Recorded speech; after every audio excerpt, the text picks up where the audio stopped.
VideoParliament Minister of State Pippa Hackett, and also over the course of this debate by Minister of State Martin Hayden as well for these statements. And I look forward to what I expect will be a constructive and engaging debate here this afternoon. We're living, Kion working and farming through a hugely historic and turbulent period for our great agricultural sector. Even before the illegal invasion of Ukraine and the impacts it has had on our sector, our farmers, fishers and our food producers have been proactively embracing a new reality of food production. This is a reality where we are mandated to feed a growing global population with safe, sustainable and healthy food, with an even greater emphasis of doing so in harmony with nature. At primary producer level, this is a challenge that farmers have grasped with both hands and are leading out on. In fact, I firmly believe that our food sector has been to the forefront of playing a leadership role in climate-proofing our economy. This underlines that our sector is one that has always been innovating, pioneering and facing down any and all challenges as they arise. I begin by reflecting on the impact of the war in Ukraine, Kion. On behalf of the Government, once again, I utterly condemn the illegal invasion by Russia of Ukraine. We are also mindful of the terrible toll being inflicted on Ukrainian citizens. And at a time when we have our stock here at grass and lambs and calves and are with their mothers in the fields, and the buzz of silage season is soon to be upon us, we see our farming counterparts in Ukraine dealing with the realities of war. What were cornfields are now in many instances battlefields. While we have to be cognizant of the awful reality facing the people of Ukraine, our focus is attempting to protect our farm families here in Ireland as well from the worst effects of the impacts of the war. Supply chains have been disrupted and inputs have been extremely volatile. As a government and as a people, we remain resolute in our solidarity and support for Ukraine, and we reiterate the call on Russia to cease all hostilities immediately and to withdraw from Ukraine unconditionally. I welcome the strong solidarity shown to Ireland, shown by Ireland and our people and by the European Union with Ukraine in the face of its illegal invasion. We will work with EU partners to consider and implement appropriate responses, and this includes ensuring that food security is maintained for EU citizens, for the Ukrainian people and in the wider global context. While Ireland has recently come out first in the world on the Economist Global Food Security Index, and the European Union is largely self-sufficient for food, with a massive agri-food trade surplus, it is important that we do not become complacent about food security. We also need to keep in mind those who are living in countries that are many times less fortunate than ours. Ireland is providing some €20 million in humanitarian assistance to the UN and the Red Cross to deliver life-saving humanitarian assistance in Ukraine and in neighbouring countries. My department also provides flexible funding of €25 million per year to the UN World Food Programme, supporting that organisation to provide a flexible, timely response to humanitarian crisis. Millions of people have now fled Ukraine, seeking refuge in the EU. We have operated an open-door policy to supporting Ukrainians fleeing here, and this will continue to be the case. In my own department and through the state agencies who report to me, we have played a leadership role. Over 50 Ukrainians have been welcomed by Chugask at Ballyhayes College in Cavan, and a further 35 welcomed in Clonakilty College in Cork. And I thank both colleges for their efforts. Looking more specifically at both my own and this government's response to this crisis, and as I said earlier, our clear focus is on insulating our farm families as much as possible from the trade shock suffered as a result of the war, and ensuring and supporting them in being able to continue to produce the food that is so important domestically and internationally at this time. Since the invasion of Ukraine, I have taken a proactive approach to dealing with the massive challenges facing our agri-food and fish sectors. Obviously, farming is not alone in dealing with these challenges, but our great sector is particularly exposed as a result of the invasion, and we are working hard to support farm families through this situation. I have operated a twin-track approach to the crisis: advisory and also targeted financial supports for farm families. In early March, shortly after the invasion occurred, I met with the main farm organisations and with Chugask to discuss the impact on Irish agriculture and supply chains. I have also met members of the Irish Grain and Feed Association and representatives from the fertiliser industry. I established the National Food and Fodder Security Committee and tasked it with the preparation of a response to the emerging crisis in feed, fodder, fertiliser and other inputs, and to developing contingency plans and advice to assist farmers in managing their farm enterprises. I will continue to engage closely with the sector as we work together on this significant challenge. Within my own department, I established also a rapid response team chaired by the Secretary-General to actively monitor the impacts on agri-food supply chains and to contribute to the whole of government response to the crisis. Over the past 2 months, I have announced targeted measures worth in the region of €90 million to directly support the agriculture sector. These include a €20 million package in 2 separate packages for the pig sector. These 2 separate supports will see €90,000 paid to farmers. €12 million also for the growing of new tillage crops, as well as multi-species swards and red clover, both of which will help reduce our dependency on chemical fertiliser. And also €3 million for the horticulture sector. This is a sector that is really important, domestic market, and we need to protect, and I was glad to work with Minister of State Pippa Hackett on delivering this. These measures will help Irish farmers at a time of escalating costs and will build resilience against the expected impact of the situation in Ukraine. And I thank my Cabinet colleagues, and in particular the Taoiseach and Minister Michael McGrath as well, for helping to deliver these important supports. They are real and tangible examples of the Government's commitment to the agri and farming sectors. As the deputies will know, Ireland imports significant volumes of animal feedstuffs, including feed from Ukraine, Russia and Belarus. Russia and the Ukraine are significant sources of global cereal exports, so the price and availability of cereals globally is significantly impacted. As of today, there would appear to be sufficient supplies of animal feed, and Irish importers are very actively competing in the global market to ensure the supply continues uninterrupted. Fodder availability on farms for next winter depends on several factors, particularly grass growth and silage production this year. But there appears to be a decent bank of silage on farms carried from over the winter. However, it is crucial that we do not stand still and expect this to be the case over the winter and into next spring. And therefore, I am developing a measure to assist cattle and sheep farmers to produce fodder for next winter. And shortly I will release further details around a scheme which will pay farmers up to €1,000 to save hay and silage.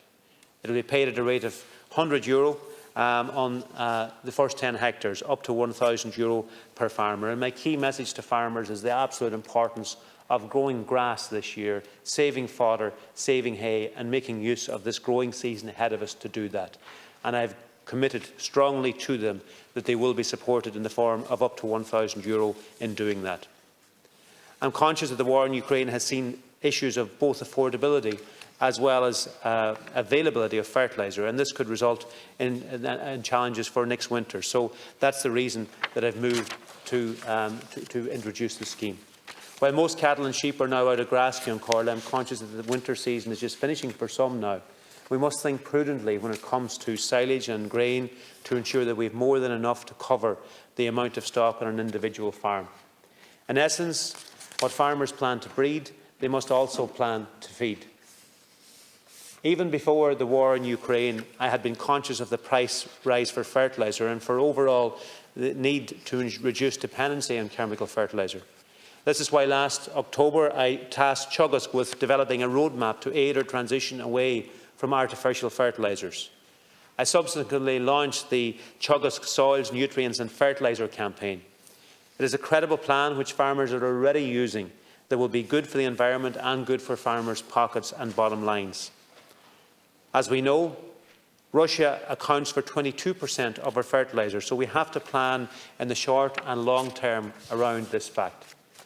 Fertiliser merchants have indicated that they are confident that they will be able to meet the demand for fertiliser, although there are a number of challenges sourcing product at the moment. There may be issues with availability of certain products at times, and importers are active in securing alternative supply lines where necessary. All farmers are encouraged to review their requirements in order to secure fertiliser supply, if that is not already in place. And it is important that all farms put in place a nutrient management plan to set their farms to grow the grass that is required for the year ahead, the winter ahead and next spring. Advisors will be assisting farmers with this plan. A Teagasc survey found that most tillage and dairy farmers have secured their fertiliser requirements for the moment, while dry stock farmers, many of whom plan on spreading less fertiliser on grazing ground, are finding it more difficult to secure their fertiliser requirements. Nearly half of all dry stock farmers surveyed up to 2 to 3 weeks ago had yet to spread a chemical fertiliser, which is a concern and something that has concerned me. And that, Ciancórla, again, is why I brought forward the €1,000 scheme to assist farmers to save hay and silage. I am also aware of the particular issues in horticulture and have engaged, along with Minister Hackett, with the sector. Energy is a significant input for many horticultural enterprises because crops such as tomatoes, cucumbers and mushrooms are grown indoors in glasshouses and in protected greenhouse structures. I am glad to have been able to bring forward a €3 million support package for the hort sector, working closely with Minister Hackett, which will assist high wire and mushroom growers as well as field veg and apple farmers. Further details on this support package will be made known very shortly. Overall, our sector is one that relies on fuel of various types, from road diesel to agricultural diesel to marine diesel and to natural gas. The year 2020 saw fuel prices at their lowest in a decade, while 2021 and this year sees fuel prices rise to their highest in a decade. This is adding a significant additional cost to farmers, processors, road haulage and the fishing industry. For many farmers, the energy cost has risen by 80% to 100% in the past year. And while we cannot cover all the aspects of the input price increases, I feel we have to take a proactive and rapid step to insulate farm families as best as possible. And that certainly has been the approach that we've been taking. And particularly, again, referencing Ciancórla, the pig sector and the challenging situation which they continue to be under, which both myself and Minister of State Martin Hayden are monitoring very closely. And bringing forward that package to the tune of a maximum of €90,000 per farm has been crucial in terms of supporting them at this time. And I want to recognise the work of Minister Martin Hayden in chairing the pig round table as well over the last number of months, and indeed working with the sector at this time. We will continue to work to support them and indeed to bring forward, and they are finalising the launch of that scheme now very, very shortly. The seafood sector, Ciancórla, has been particularly impacted by the crisis. The price of marine fuel remains a matter of concern for our fishing fleet and broadly across the seafood sector. This is the most recent crisis to hit our seafood sector in the last number of years, and those crises are having a cumulative impact. The Government is acutely aware of the impact that rising prices are having on businesses right across the country. While the EU Commission has provided additional flexibility in relation to the use of funds under the EU Fisheries Fund in the context of the fuel crisis, additional funds have not been made available by the EU.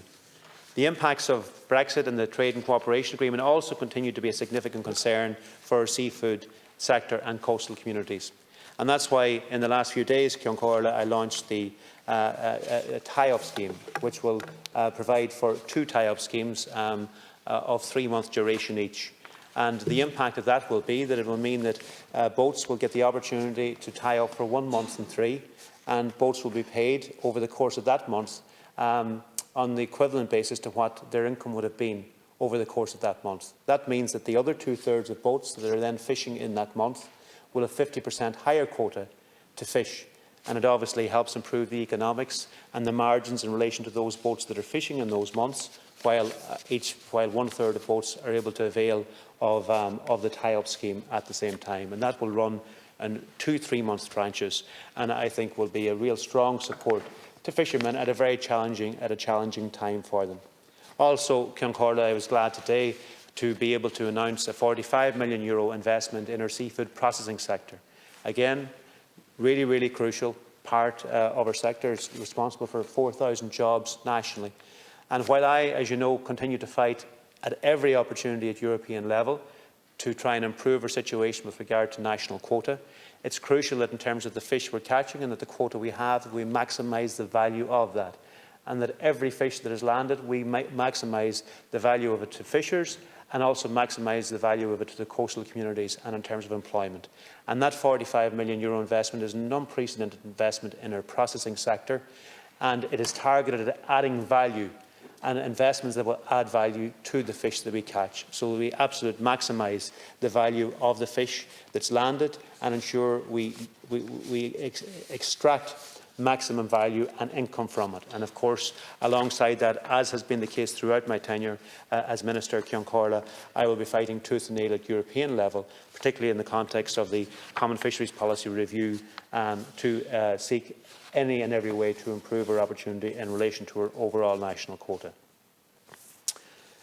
Since the publication of the report of the Seafood Task Force Navigating Change, my department has been working across the board to urgently examining the recommendations, and we've brought forward a number of other schemes as well over the last number of months. The seafood sector is facing undoubtedly one of its most significant challenges in many decades, coming immediately after the challenges posed by the pandemic and Brexit, and I will continue to work very closely with them to support them.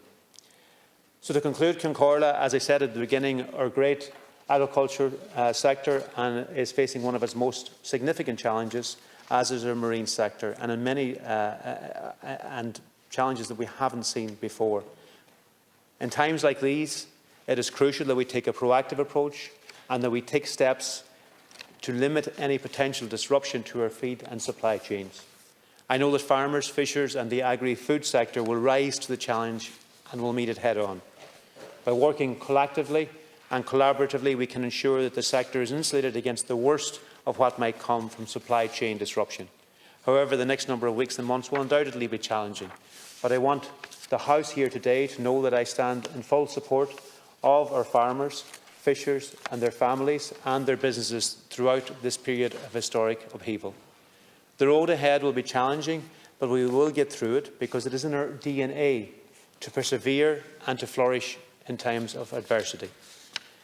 There are businesses and consumers across the globe who rely on the amazing food we produce as a source of safe, sustainable and healthy food. These are our calling cards, and they are what makes our agri-food and fisheries sector the world-class industries that they are today. Very much, Minister. Now we go to the Sinn Féin slot, where Deputy Matt Carthy will share with Deputy McLaughlin.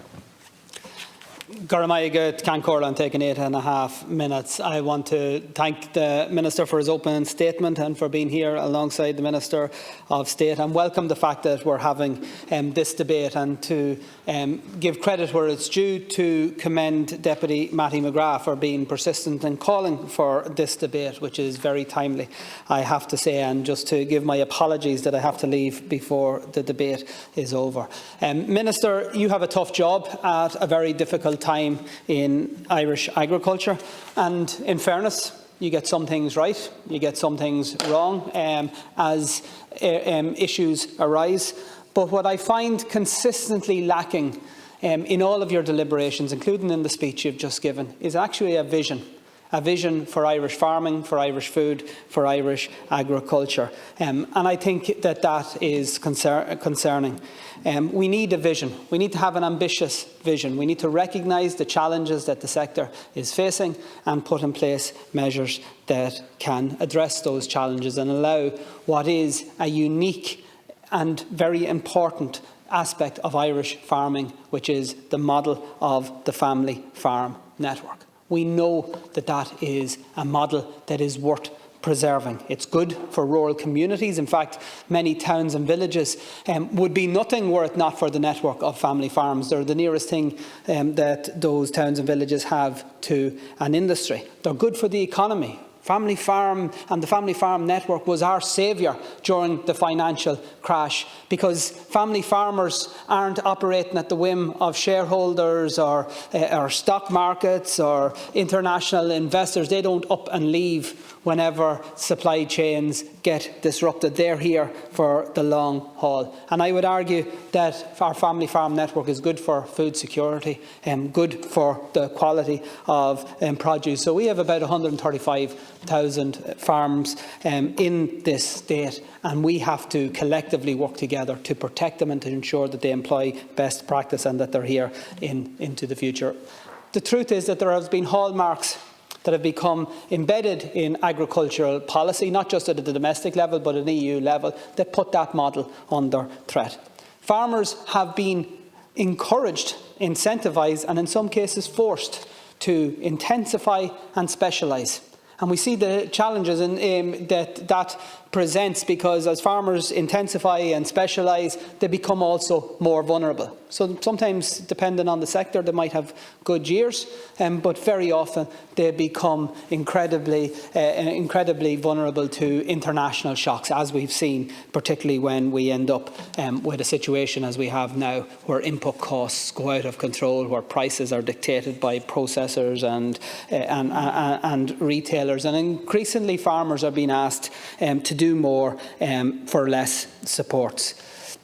You didn't reference much in relation to the next Common Agriculture Policy, which is going to be a crucial aspect of how we move forward. There are some parts of your own strategic plan that we welcome. Some of the gross inequalities that have been the fabric of successive Common Agriculture Policies have been addressed. We've seen some movement in relation to upper limit payments for front-loading, for convergence, but again, far too slow, and they are now coming at a time when the CAP budget is actually reducing, a fact that you have consistently refused to accept.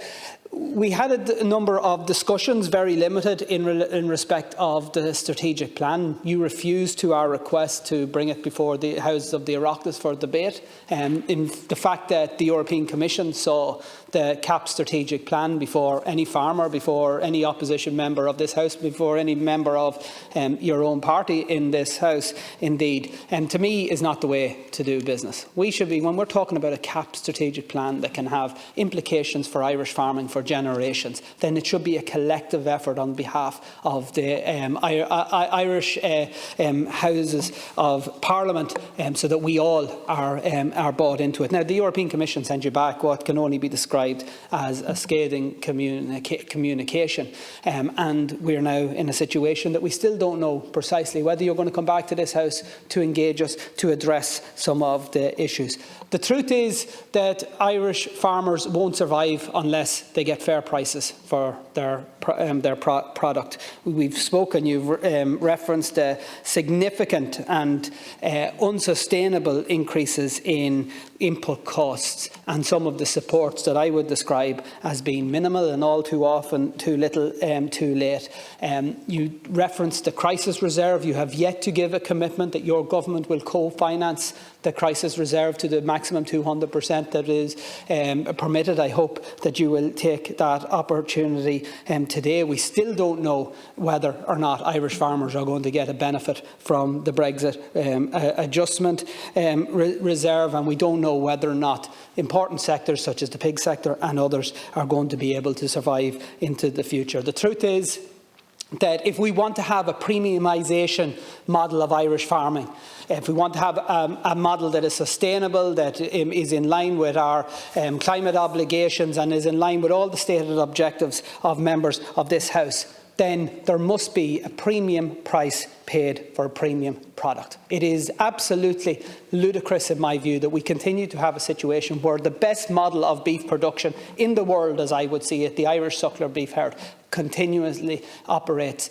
at a loss. And one of the things that needs to happen in that regard, we know, is that we need to have an enforcement authority that can actually monitor and hold accountable the processors and retailers that have strangled that sector for far too long. I've often said here and elsewhere that there's money to be made in Irish beef. That's the big secret of Irish agriculture, but the problem is that the people who are making that money aren't the people that are doing the work, our primary producer. You've promised now an office for transparency and fairness rather than meat regulator that we would like to see. I ask and appeal to you again, Minister, that you actually work with us to ensure that that authority becomes a corporate enforcement authority that has full access to the accounts of processors and retailers in respect of food that they sell, so that our farmers can finally get a level playing field. Your targets in respect of organics, it's one of the areas where the needs of the environment and Irish farming absolutely can collude and collide but the targets are absolutely pathetic, even compared to other EU states. So rather than leading the charge in respect of development of our organic sector, we're following up the rear in every sense of the word. And we know that farmers will only move to organics quite naturally if they actually see it as a secure move to make. And the way in which we can make it a secure move is if we can guarantee them that they will get a premium price for their new premium product. And what that means is that the government has to be committed to ensuring that Irish organic product will be marketed in a very coherent and long-standing way. We need to ensure that procurement policies right across every government department, every cent of taxpayers' money that is spent on procurement of food has to actually prioritise locally produced, homegrown and organic food. Finally, I'll say in respect of climate action, there are dozens of ways in which our farmers want to play their part, and rather than supports, this government are putting in place barriers to them in relation to low emission slurry spread, in relation to solar energy, in relation to anaerobic digestion, in relation to organics, as I've mentioned. And in every one of those areas, the government is always far too slow to act, but always far too quick to implement the actual provisions that actually penalise farmers in much the same way as workers and families. Cancora, it's time for a sea change. It's time to actually have a vision for our family farm network that will last not just a year, not just a lifetime of a government, but for successive generations to come. Minister, I want to start my comments with revisiting the issue of the killibegs. What is a scandal, really, in how it's been handled. You had been at a public meeting there in recent weeks. You've seen it firsthand, the scale of the anger, the frustration. But it isn't just today or yesterday, it's many, many years building up. And there has to be a solution to this. What has been asked of our industry, our fishermen and our fish producers in killibegs is not asked of anybody else anywhere in Europe. Now, I spoke that night, you would have heard my comments, but I want to put them on the Dáil record here now, just for anybody with interest to understand. As we speak, in killibegs, in a fish factory that I've seen with my own eyes, when you land fish to be weighed at that factory, in one of them alone, there's 10 CCTV cameras trained on the weighing system that belong and are fully controlled by the SFPA, the regulator. And in real time, they can keep an eye, not even leaving their office in killibegs, they can watch the weighing happening in real time. If they want to be there physically to do that, they can do that too. If they want to go round to the back end of the factory and check the trolleys, you know, there's 20 kilo in every box, 60 boxes, that's 1.2 tonne. This is not hard to do. But they have cameras trained 24 hours that can be recorded for 31 days. Now, I ask, where in Ireland today is there any industry in the private sector that would accept the regulator having 24 hours a day eyes upon them? But that is what they're willing to accept in killibegs to address the concerns that may be there. That's what's in place right now. How on earth can our regulator not say to Europe, look at the scale of oversight we have, it's unimaginable. It wouldn't be tolerated anywhere else in Europe, but that's the scale that we've got, that's what we've achieved, and that's still not good enough for the SFPA and indeed our own government to put, and you, Minister, to put to the European Commission. I think you know in your heart this is absolutely outrageous. I mean, even if there was any justification for the concerns, I mean, to get to this point where that's not acceptable. So then you have a situation where vessels, so we're denied quota, so we're denying fish to our own fishermen. These factories would love to be producing fish landed by our own Irish vessels, but they have to keep people at work. So they're landing vessels from other countries, in recent weeks from Norway and from Denmark. So when they land at the pier, no matter what weighing system they use, there's only a 2% allowance for the water. So you imagine blue whiting that has to be maintained in 30, 40, 50% volume of water, refrigerated water to keep it fresh, to comply with European safety regulations, food safety regulations. There's only a 2% allowance for the water, even though it's about 30, 40% water, to keep it fresh and keep it safe, but 2% allowance for the water. You know, you can clearly say that's madness. Whereas you can just take it up to the factory, have your 10 CCTV cameras trained on it.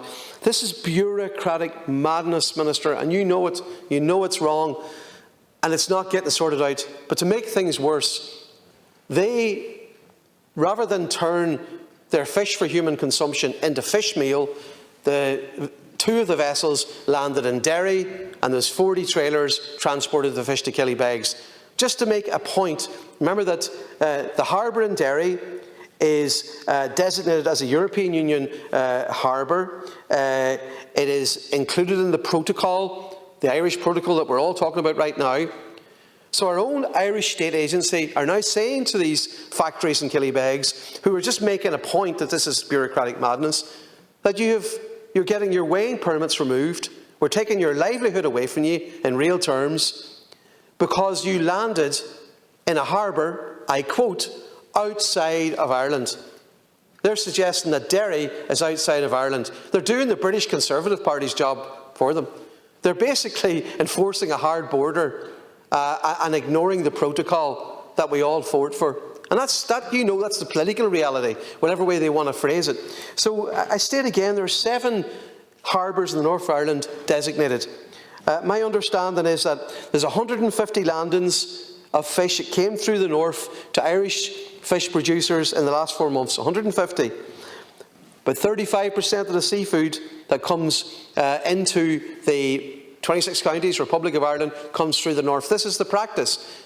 I believe what's happening is vindictive. I believe the factories that made a stand, that stood up for themselves, that said, we can't take this anymore, this is totally unreasonable, it's not anywhere in Europe would you see this. I believe they're being punished for making that stand. And Minister, you cannot let this continue on. I'm appealing to yourself and the Taoiseach. The Taoiseach who stands over the Shared Island Plan, the Shared Island Unit that's funded, that's envisioned, that's promoted by him. How on earth can we talk about a shared island when we say to land fish in Derry is outside of Ireland? And we know what's happening here. These factories took a stand. The community in Killybegs took a stand. They said, we're not going to be criminalised anymore. We're not going to let ourselves be misrepresented. We're not going to destroy our industry because boats will just turn away. They'll just turn away if this is the way we're going to be treated. If there's a chance that your catch could be devalued in that way.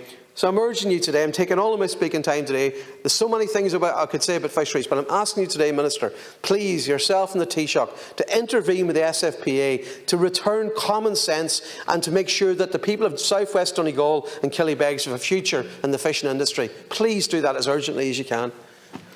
Now, Deputy Sean Sherlock. Thank you, Ceann Comhairle. In the short time that I have, there's many points that I wish to cover. I just want to start with a project called the Bride Project. The Bride Project will be familiar to many people who are concerned with biodiversity and partnership with the agricultural sector, with the farming sector. This is a project that is situated in North County Cork, and I had the good fortune to visit the project on Monday last with the Labour Party leader, Ivana Bacik, and I want to express my gratitude to Donal Sheehan and Sinead Hickey and all of the team there for facilitating us in what was a very a great learning environment and a wonderful tutorial. The model is a very simple model. It's a results-based demonstration project that is designed to increase the quantity and quality of habitats on intensely managed farmland. And that's the key phrase, intensely managed farmland. The project is located in the River Bride Valley of North County Cork, and the project will explore an innovative implementation of a results-based approach for wildlife habitats or intensively managed farmland, and it aims to improve biodiversity and environmental awareness on intensive Irish farmland and reward environmental performance and highlight this nationally.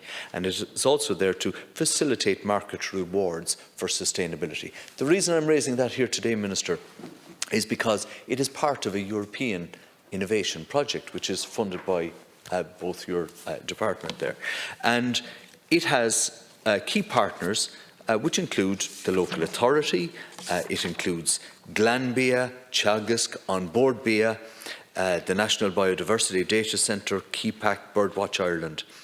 And To my mind, first of all, let me say that I hope it will continue to be funded. Its funding line runs out at the end of this year, as I understand it. I hope that you will have the good sense to continue to support it, because I believe that the 42 farm holdings that are involved in this, which are of very varying sizes and different offerings in terms of what they produce, is a key model of how the new cap, when it comes down, particularly when you're designing Pillar 2 instruments under the Agri-Environment Climate Measures scheme, this is a key project, I feel, that would plug in to that Pillar 2 objective.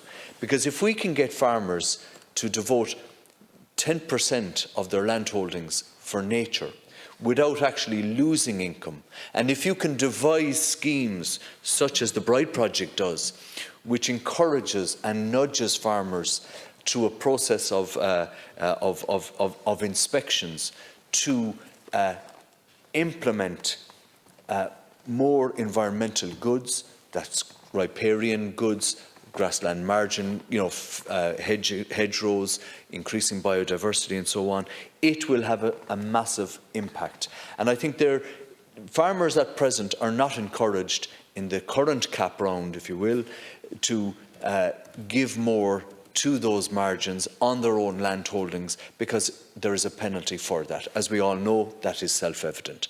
If you can create schemes using the Bride Project as a model by which you would design an agri-environmental climate measure, so that the farmer or the landholder does not lose income and in fact gains income through a process as devised through this environmental partnership, through this innovation partnership, then I think that if it is scaled up and scaled out and translated across the country, I think you'd find a lot of farmers will buy into that.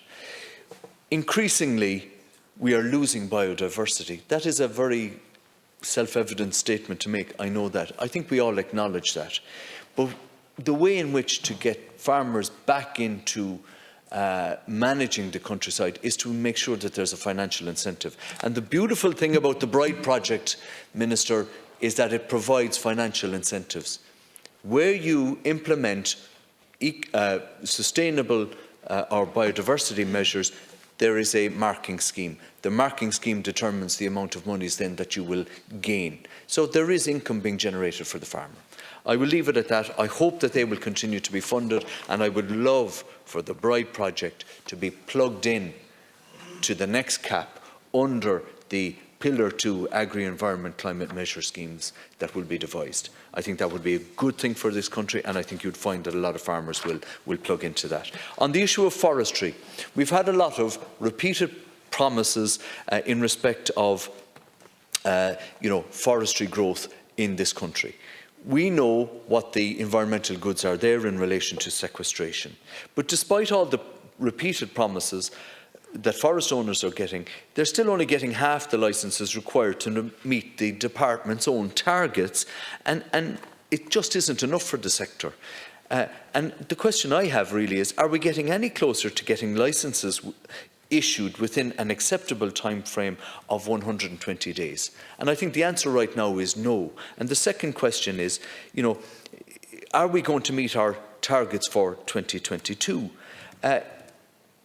You'd have to say that given the fact that we've planted 2,000 hectares in 2021, the way things are looking at the moment, when you look at the metrics will tell us that we're actually going to end up with less than 2,000 hectares for 2022. So I just wish there was a greater sense of urgency about the potential of the forestry sector to deliver. And the fact that we still don't have what I would call a fit-for-purpose ash dieback scheme. We talk about the great game of hurling, and I've raised this in the House before, but we still don't have a fit-for-purpose ash dieback scheme. There has been no progress that I can see on that scheme. And in the short time that's available to me, I think forestry is one of those sectors that can deliver so much for us as an island, that there has to be a greater degree of political imperative put behind the forestry sector to make sure that we achieve the growth targets that are necessary to sustain Thank you, Deputy Sherlock. the sector. Now we move to Deputy John Paul Phelan, sharing with Deputy Jennifer Carl McNeill. Thank you, Ceann Comhairle. I think 2 or 3 minutes at the end for Deputy Carl McNeill. At the start, I wish to echo what Deputy Sherlock said, notwithstanding issues that Cork and Kilkenny have had on the pitch in the last few weeks. It's very sad as a rural dweller to watch wild ash trees all over my part of the country dying in hedgerows, left, right and centre, not to mention the plantations that he spoke of and the failure of an adequate scheme to be introduced.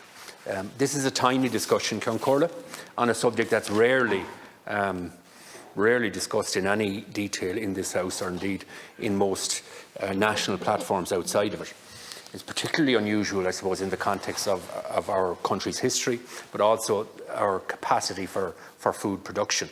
I was delighted to attend last weekend the Fine Gael conference on agriculture and food, which really brought home, primarily by the huge attendance and the engagement of people, the significant role that agriculture will continue to play in the rural economy into the future and plays at present. Since 2009, exports have grown in terms of food and food products by 73% to a value of 13.7 billion euros annually. And with over 163,000 people employed directly, agriculture is really the only aspect of our economy that reaches into every nook and cranny of the country. And it is unique in that regard. I join with the Minister in his comments earlier about Russia's invasion of the Ukraine and the scandalous human rights abuses that are taking place even as we speak, but also the effects that it's having on every country in the rest of the world in terms of impacts on flour production and general grain production, in agriculture in this country and elsewhere in terms of fertiliser costs, agri-diesel costs and animal feed costs. I welcome the Minister and the Government's decision for grant support for silage and tillage production. I want to specifically maybe ask the Minister, if he gets a chance in his concluding comments, to answer a question that was asked of me at the Glenmore Fine Gael AGM last Friday night by a sheep farmer called Jim Grennan, many generations involved in sheep farming, where he asked why kale and turnips, which are tillage products that many sheep producers across the country would use for feeding sheep, why they're not included in the tillage scheme that the Minister announced. I welcome also the Government's decision to intervene and save the pig meat sector, a sector that hasn't had some of the protections and the supports that other sectors of agriculture have had over my lifetime. It's in stark contrast to other decisions by other governments to leave, for example, the sugar beet sector collapse more than a decade ago. I want to pose to the Minister, notwithstanding the government of which I am a part of, the central contradiction which is at the core of the views expressed by many people who oppose, in my view, outright oppose rural Ireland and the protection of family farms and the agricultural sector. And some of those sadly reside in my own government. As the world's population continues to grow exponentially, who is going to feed them? Will it be the 1 or 2 countries, of which Ireland is chief amongst them, who produce food to the highest standards of environmental protection, sustainability and animal welfare? Or will it be countries whose systems are unsustainable? I've never heard any spokesperson from Antashka or the far left, indeed, not to mention most members of the Green Party, with the exception perhaps of the Minister of State who's beside you, answer questions like that. I ask you, Minister, to stand against the continuous chorus from commentators and others in our national media, calling for less production of meat, less production of dairy, and ask them the question, who is going to supply these products into the future if the most sustainable country at producing them in the world is going to cut back on production in those key sectors? I'd ask you also to pose the question to them, where do the alternatives come from? I'm tired of listening to people, principally from Antashka, on the national airwaves, talk about reducing dairy production when they know that demand for dairy products continues to grow and that our system of dairy production is amongst the most environmentally friendly and sustainable that there is anywhere on the planet. We are limited as we are by our existing climate and by our soil type. The amount of times that we hear spokespeople for these organisations on the national airwaves talking about changing from our reliance on meat to products that are grown in the ground. I don't know what the percentage is of land that's arable in Ireland. There's vast parts of the country that the only thing that they can grow is grass, and we grow grass very, very well in Ireland. In my lifetime, I've seen extraordinary changes in agriculture. I come from a farm. I'm the youngest son, so I got the road. I have two brothers who were employed and engaged as farmers, running family farms. And I see the investment and time that they and their families have put in the last 40 years to change practices and to make them much more animal friendly, environmentally friendly and sustainable. There is a huge capacity and willingness from farm families across the country to change into the future and to improve those practices even further. What we are continuously faced with, and I don't envy your job, Minister, is a chorus of commentators who offer no solutions other than to ban things, to cut back on production, to lecture about issues that they know very little about, and propose the ruin of a way of life. Well, what is agriculture about in my constituency of Carlow Kilkenny other than a means by people to live, support their family, educate them, just to exist? I'm a firm believer in the old quote that's often attributed to Edmund Burke, even though I don't think he ever said it, that nobody made a greater mistake than he who did nothing because he could do only a little. And that's my view on climate change too. We do have an obligation to act. And I believe firmly that the agricultural sector in Ireland is prepared to do that. We have to ask ourselves the question, how can we make our agricultural sector more efficient and more sustainable?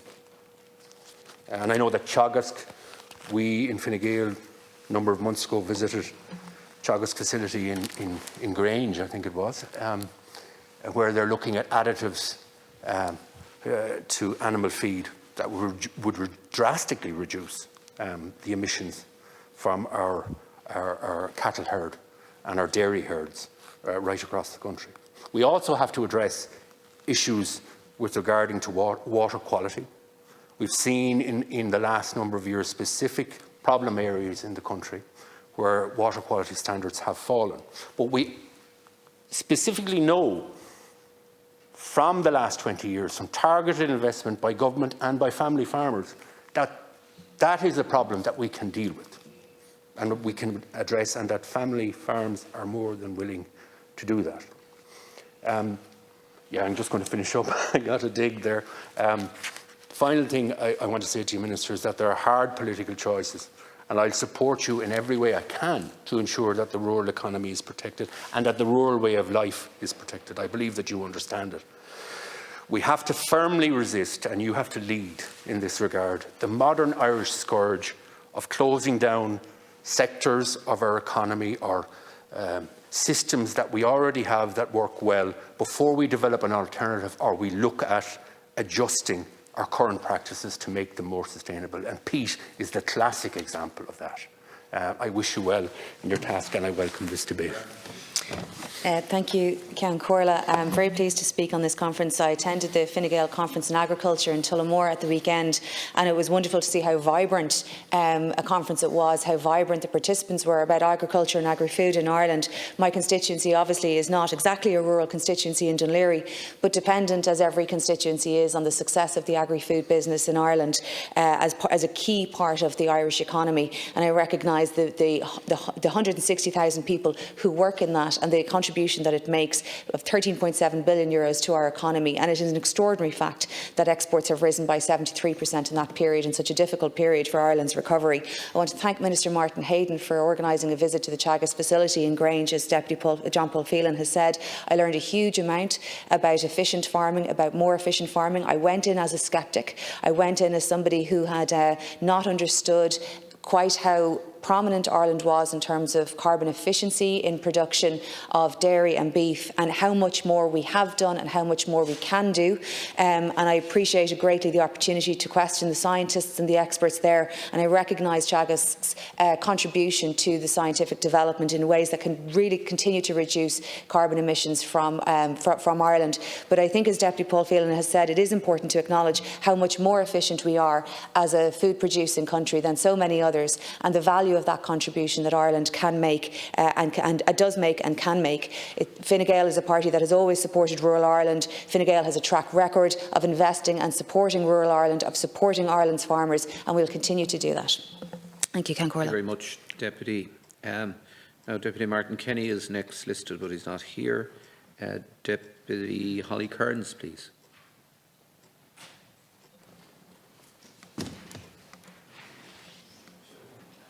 Thank you, Ceann Comhairle.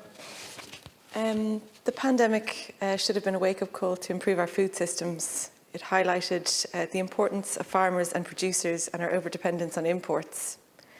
Policies from successive governments and the Department of Agriculture has eroded our crop and livestock diversity, which has left us vulnerable to disruptions in global supply chains. We've become largely dependent on imported crops that we can grow here. Ireland is a net importer of potatoes, cabbage and many other vegetables. This situation is not only a food security risk, it is poor environmental practice. Importing food from Britain, Spain, the Netherlands, China is ridiculous when we can grow these crops here. Now the Russian invasion of Ukraine has highlighted our shortfalls in grain production in terms of food and feed-grade grain, and our utter dependence on imported manufactured fertiliser. These weaknesses have long existed in our systems. Recent crises have merely underscored them. Irish farmers can produce high-quality products. Consumers want to buy locally produced food. We need a radical policy shift to diversify the range of produce that will help support farmers, especially the small family farms, and ensure a more sustainable and secure food system. Many farmers have been forced to go into dairy just to get by, are being subsumed by large-scale industrial farms. An example of sheep farming is just increasingly unviable. Wool prices are so low, it's more economical to dump it. And that's at a time when we should be insulating buildings with this natural and locally sourced product. The lack of measures to support widespread organic farming means it will remain a niche sector. Unless there is a major course correction, the small family farm will be a thing in the past in a generation. Central to this trend is the ridiculously low and unworkable prices farmers and producers get. Meat factories and larger retailers have a stranglehold on the industry, which this and previous governments have refused to acknowledge and tackle. We continue to have a system that benefits a few key players and gouges the pockets of ordinary farmers. We need a food regulator, an independent office with statutory powers to oversee and intervene in the sector. Instead, the programme for government proposed a food ombudsman, a lesser form of oversight, and now that has been watered down further in the creation of an office for fairness and transparency. Minister, your own press release describes how this new office will conduct analysis and make reports and will act as an advocate for farmers and fishers. This is not the language of enforcement. This is not the regulator producers require. Similar structural issues exist in the fishing industry, where the system benefits the larger players at the expense of the inshore sector. I I keep having to raise the inequity in the distribution of the mackerel quota, with only 2% going to inshore fishers. There are very real concerns that, like last year, the tiny mackerel portion assigned to the inshore sector will be reached. It is entirely within your power, Minister, to address this glaring imbalance. The last time we spoke about this, you committed to reviewing it, and I'm wondering if you have an update on that. I'm particularly concerned for fishers on island communities and who fish off small piers, as found across West Cork and the Atlantic seaboard. The relative economic value of line-caught mackerel sold locally is more beneficial to those communities than bulk landings by large pelagic vessels. When will they get their fair share? This is their livelihood. Families and communities need change now. They need this government to properly support the inshore sector and to put it on a secure footing. Related to this is the lack of investment in small piers and harbours. While I welcome the recently announced 35 million for marine infrastructure, it is less than half of the 80 million identified in the Seafood Task Force report. Also, this funding is from the EU Brexit Adjustment Reserve rather than a strategic or ongoing departmental investment. Coastal and island communities need a guarantee that small piers and harbours will be maintained and developed to the necessary level on a continuous basis. Related to this is the slow-moving foreshore licensing system. Vital work to piers and slipways are being held up because of both the cost and time of acquiring a foreshore licence. This process needs to be reformed to enable the development of our marine infrastructure to support coastal and island communities. The area of energy microgeneration needs to be progressed. There is a considerable capacity on farms to harness solar energy to power not only the farm, but to sell energy back to the national grid. This is a win-win for individual farmers and for addressing Ireland's climate targets. There are thousands of farm buildings across Ireland which could contribute to our renewable energy production, as well as being helped to address rapid rising energy costs. And I do recognise the work the Minister has done in this area, but this has to be prioritised further. Families are facing a cost of living crisis now, and this is especially pronounced on farms. Also, the climate crisis compels action as soon as possible, and farmers can play a very key role in this. The announced 60% grant aid for solar installation under TAMS will greatly help with the high installation costs. However, if this is a reimbursement model, it would exclude so many family farms. For this scheme to be a success, it needs to provide funding upfront to help small farmers participate. The Minister will also be aware that there are issues with being able to then connect to the grid to sell back, including costs and bureaucracy. We need to make this process as easy and user-friendly as possible. The Minister for Environment must also progress the Clean Export Guarantee Tariff to support micro and small-scale generators. This is an area where there is very strong consensus, and it can make a significant difference to farms and national climate action. I encourage the Minister to prioritise making this a reality for family farms. And just in my last few seconds, just to address one of the questions that Deputy Phelan was asking around who is going to feed the world and how we're going to produce more. I think it's good to just put on the record that we actually do produce enough food in the world to feed the growing population. It's the quantity of food that goes to waste. So 1/3 of the world are starving. More than 1/3 of the food we produce worldwide literally goes in the bin, and more than 1/3 of the world's population are suffering from obesity-related illnesses. So it's really the politics and the distribution of food that is the problem. Ireland doesn't need to increase its emissions and food production to feed the growing population. Thank you That's very just much, the reality. Deputy Kearns. We move now to Deputy Brian Ledden, who is sharing with his colleague Deputy Mark O'Cahasick. Good, Ceann Corla. And just to begin, can I endorse Deputy Kearns' comments just there on food security? Ministers, it should go without saying that climate change has significant implications for global food security, particularly in developing countries. For many, floods, drought and disease will cause crops to fail this year, and people will go hungry. These extreme weathers are increasing in intensity directly as a result of our warming world. The World Meteorological Organization report released last week foresees a tragic future. We are up against our ecological limits, and we know there is a 50-50 chance that we will breach that critical 1.5 degrees of global warming in the next 5 years. This will cause climate chaos for millions of people. Here in Ireland, we need to focus our efforts on supporting farmers to continue to grow healthy, nutritious food to feed our people And Ministers, I'm afraid we are not doing that. A healthy environment sustains a healthy agricultural system. In Ireland, our agricultural practices have intensified to such an extent that we're pushing our environment to the brink in many ways. Our rivers flow laden with nitrogen pollution, insect and pollinator populations are under significant threat, wild birds like the curlew and the corncrake, once ubiquitous across our land, with populations in the tens of thousands, are now only barely hanging on. Populations last year reached a critically low level of 150 breeding pairs across the whole country. And of course, on top of all of this, our climate is changing. The Common Agricultural Policy Strategic Plan is being negotiated at the moment with the European Commission. It will bring €9.8 billion over 5 years to Ireland to support Irish agriculture and rural development, €2 billion a year.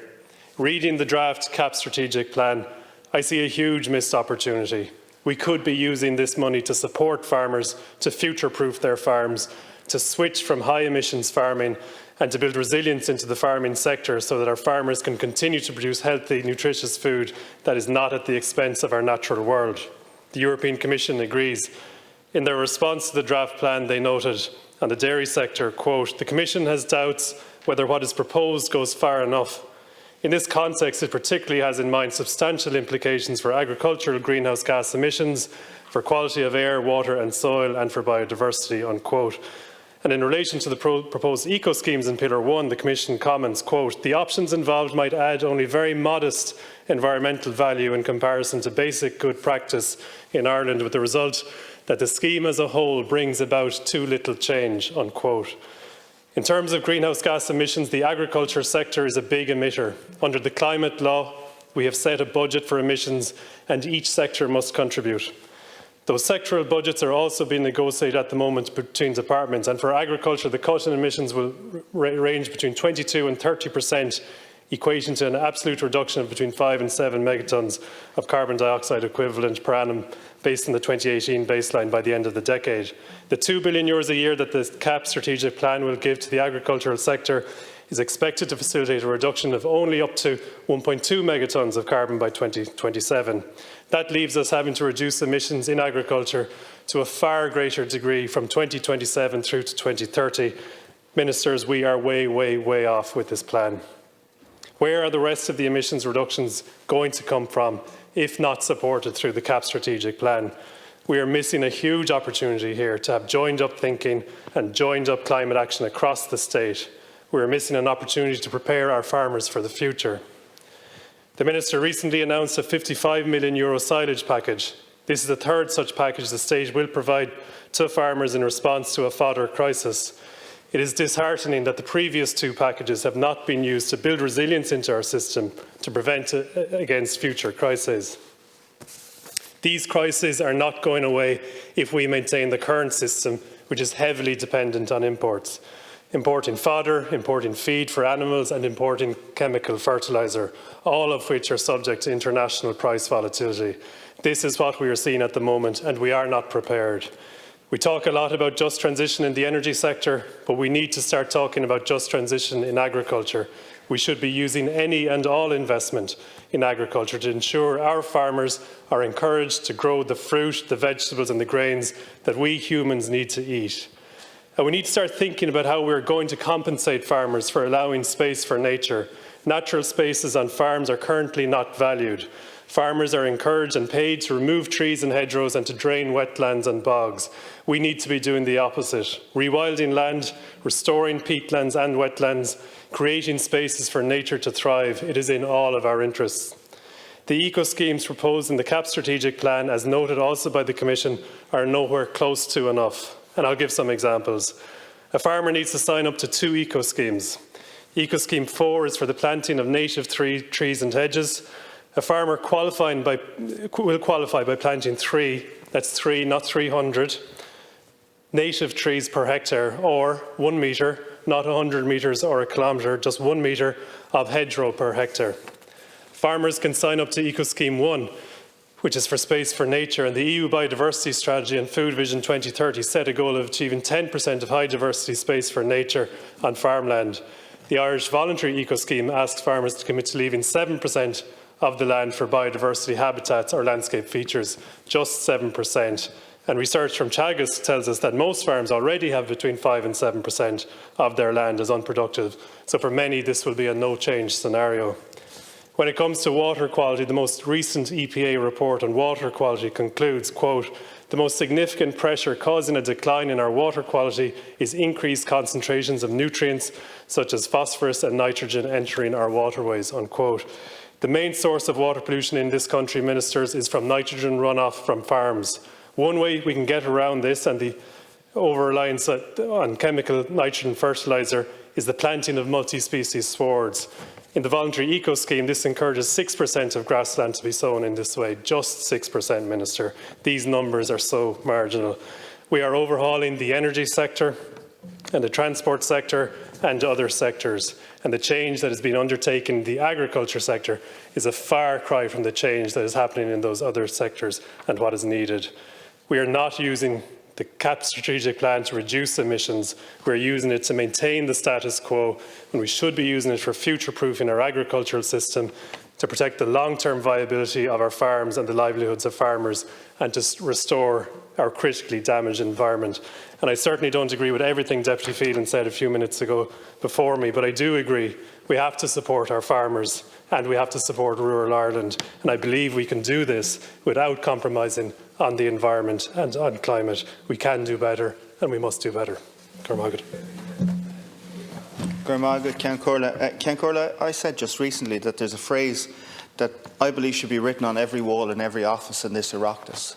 And it reads, "Any further delay in concerted global action will miss a brief and rapidly closing window to secure a livable future." And this from Hans Otto Portner, one of the IPCC working chairs. We are walking a climate tightrope, and every single step we take from here out has to be a step in the right direction, because the fall is frankly unthinkable. We've set out in legislation the overall carbon budgets that must be adhered to in order for us to achieve our climate goals. Agriculture, as a major source of our national emissions profile, will have to play its part when it comes to setting out sectoral ceilings. And I'm not sure that when I look at the draft CAP strategic plan, that I see that scale of ambition, that I see that step change in how we need to do things from here out.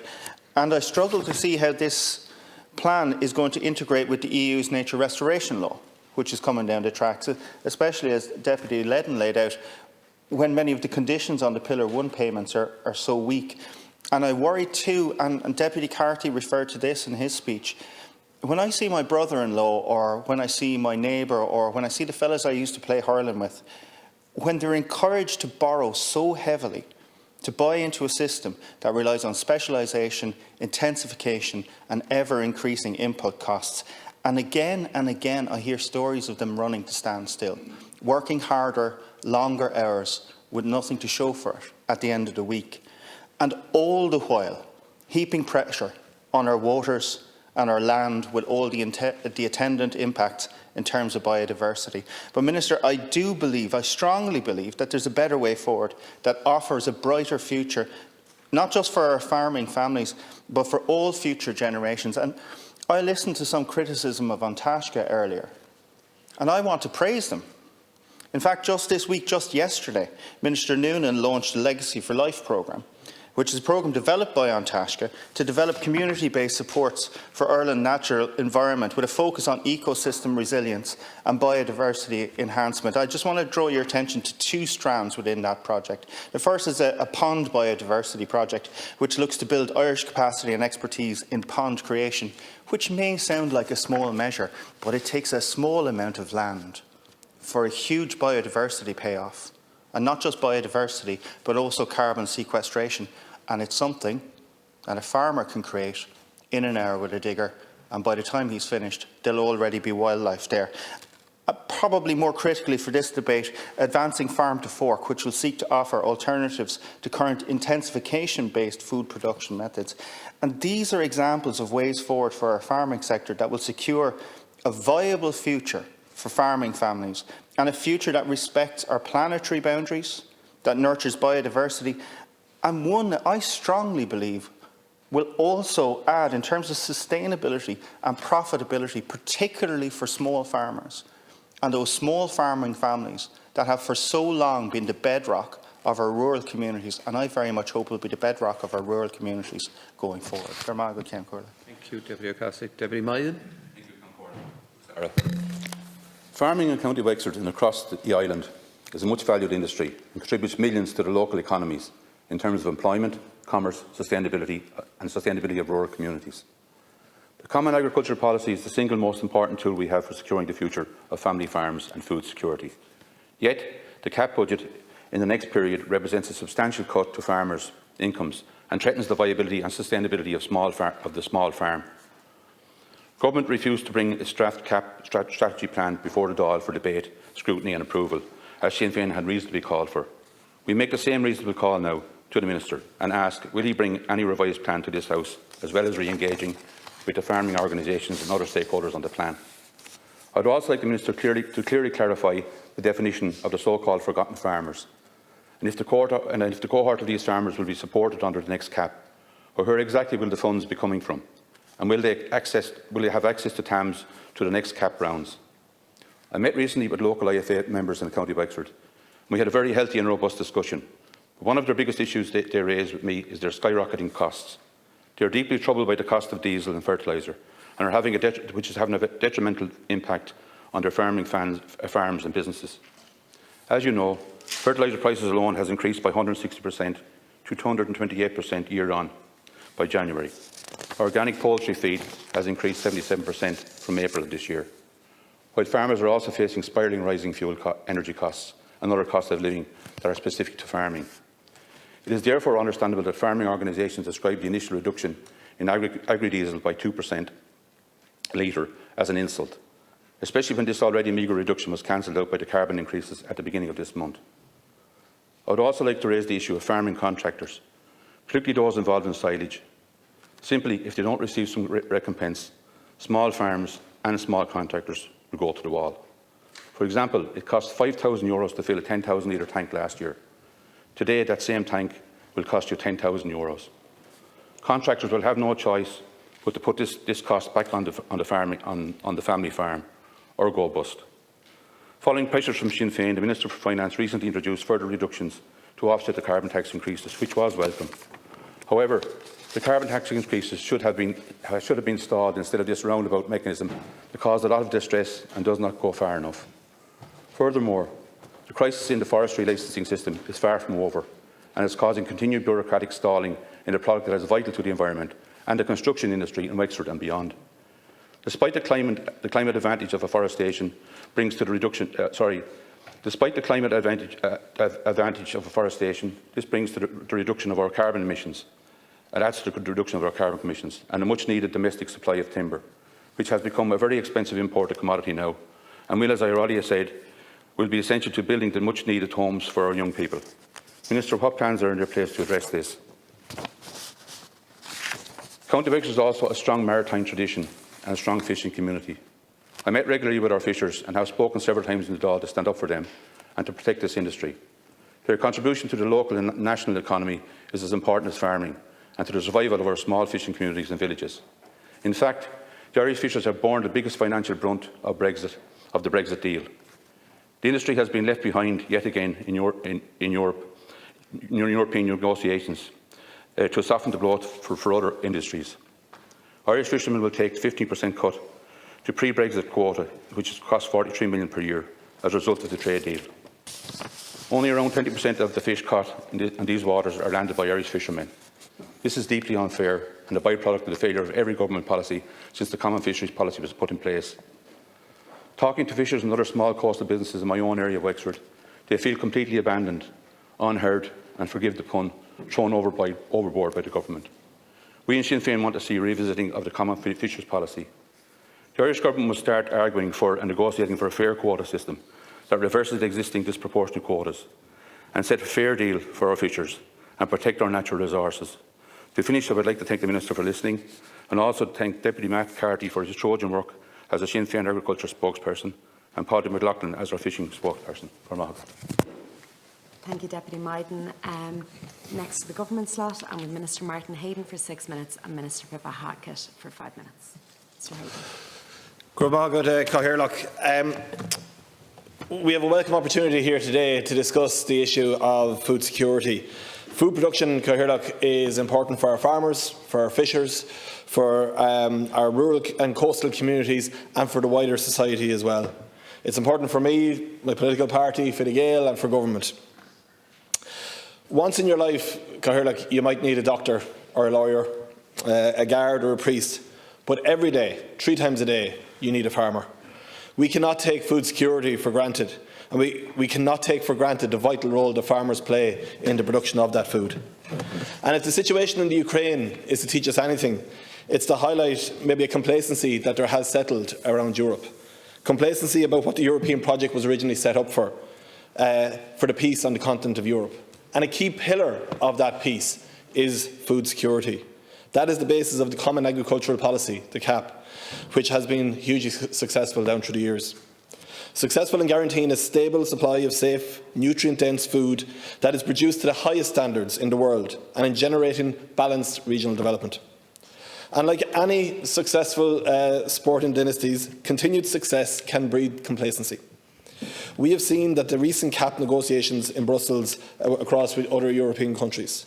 Some countries, on the back of the UK's exit following Brexit, were not willing to fill the gap left in the overall EU budget, leaving CAP vulnerable to significant cuts. But as a food-producing nation, Ireland, led by the then Taoiseach Leo Varadkar, was very keen to clearly state that we were willing to ask our citizens to pay more as an overall contribution to the European project, to fund the new priorities that other EU countries share, like area defence and research and climate, provided that we protected the successful programmes like CAP. We don't have a food security crisis in Europe, and we didn't have one during the pandemic either. Our food supply chains, underpinned by CAP, have been severely tested, but they've proven to be robust. And there are new policy priorities in Europe around the Green Deal, around the farm-to-fork strategies, priorities that Ireland and our agri-food sector are committed to delivering upon. But that cannot be at the expense of food security, because farmers are already on that journey. There are changes taking place every day on hundreds of farms across the country to make them more sustainable economically, environmentally and socially. 100 years ago, this state was founded, and around the same time, farmers began to replace the horse and the plough with the tractor. Farms have been evolving ever since, and now we're seeing the splash plate being replaced with the trailing shoe, can being replaced with protected urea, and the ryegrass swards being replaced with low nitrogen clover swards. This all takes time, but I firmly believe that if we back our farmers and see them as the solution rather than the problem, we will deliver on the ambitious goals we have set ourselves. Oireachtas, I've just come from a farm safety event today in Fermoy that was called Safe Farm, and it involved the live performance of a father and a daughter working together over the course of a regular farming day. The conversations and the interactions were so real to life. Everyone there saw a little bit of their own farming setup in it. But the performance really reminded me, if we need reminding, of how little value farmers themselves put in their own time. You know, the worries of the day are the price of the produce, the cost of the inputs, and how every job that needs to get done. Rarely does the farmer stop and think and consider how are they protecting themselves from all these pressures. I have a very good friend who's milking cows and has been for a number of years. He's a dedicated farmer who takes great pride in his work and runs a very good farm. But what I admire most about his whole setup is the patience of his wife. Because in the last few years, he's got busier and busier, running faster to try and stand still. And I know that that's something that we've seen replicated on many farms across the country. And recently, I also visited Vincent Gorman's dairy farm in Kildare. Vincent, who first milked a cow 60 years ago on a 3-legged stool, who has developed his home enterprise into a profitable farming enterprise that has allowed his son, Brendan, to return home with the ability for that farm to fund both of those livelihoods and the next generation of Brendan's very young son, who was born last year. And Vincent's focus on making that farm profitable and turning that dairy farm into a sustainable family model that can sustain a number of incomes has also allowed them to invest in the sustainability of that farm, around fencing off their water courses and improving the sustainability and the biodiversity of that farm, because that is absolutely critical. And when Vincent and Brendan think of the following generations to farm that land, they want that land protected, they want that environment protected, and that's where farmers come from. But key to this is our ability to underpin financial sustainability of those farms, to allow farmers to do that as custodians of the land which they're set up to do. As a society, we must not forget our farmers. We must never take our farmers or our fishers or our wider food production system for granted. The negative coverage of our agriculture in recent times has gotten in on farmers. And as Minister with responsibility for farm safety and farmer mental health and well-being, it's something that troubles me. And I can see it. Every engagement we have with farmers, it comes up about how people are against them now and how people don't maybe value the role that they play. But the clear message from here today is that we are backing farmers through the supports that we have provided to help assist with the cost of the inputs in the short term, but also in the long term, by positioning the sector as one that can really continue to deliver for our society. Thank you very much.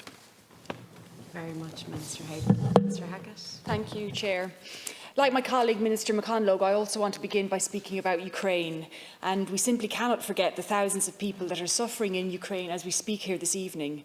We must also think of their fellow Ukrainians who have been forced to flee here to Ireland and across the world to avoid the wanton death and destruction forced on their country by the illegal invasion from Russia. We as a government are committed to welcoming people fleeing the war in Ukraine and seeking protection in Ireland. Work is ongoing across government to provide supports to those who have arrived over the last few weeks, and my colleagues across government continue to plan for the large numbers of further people who may arrive.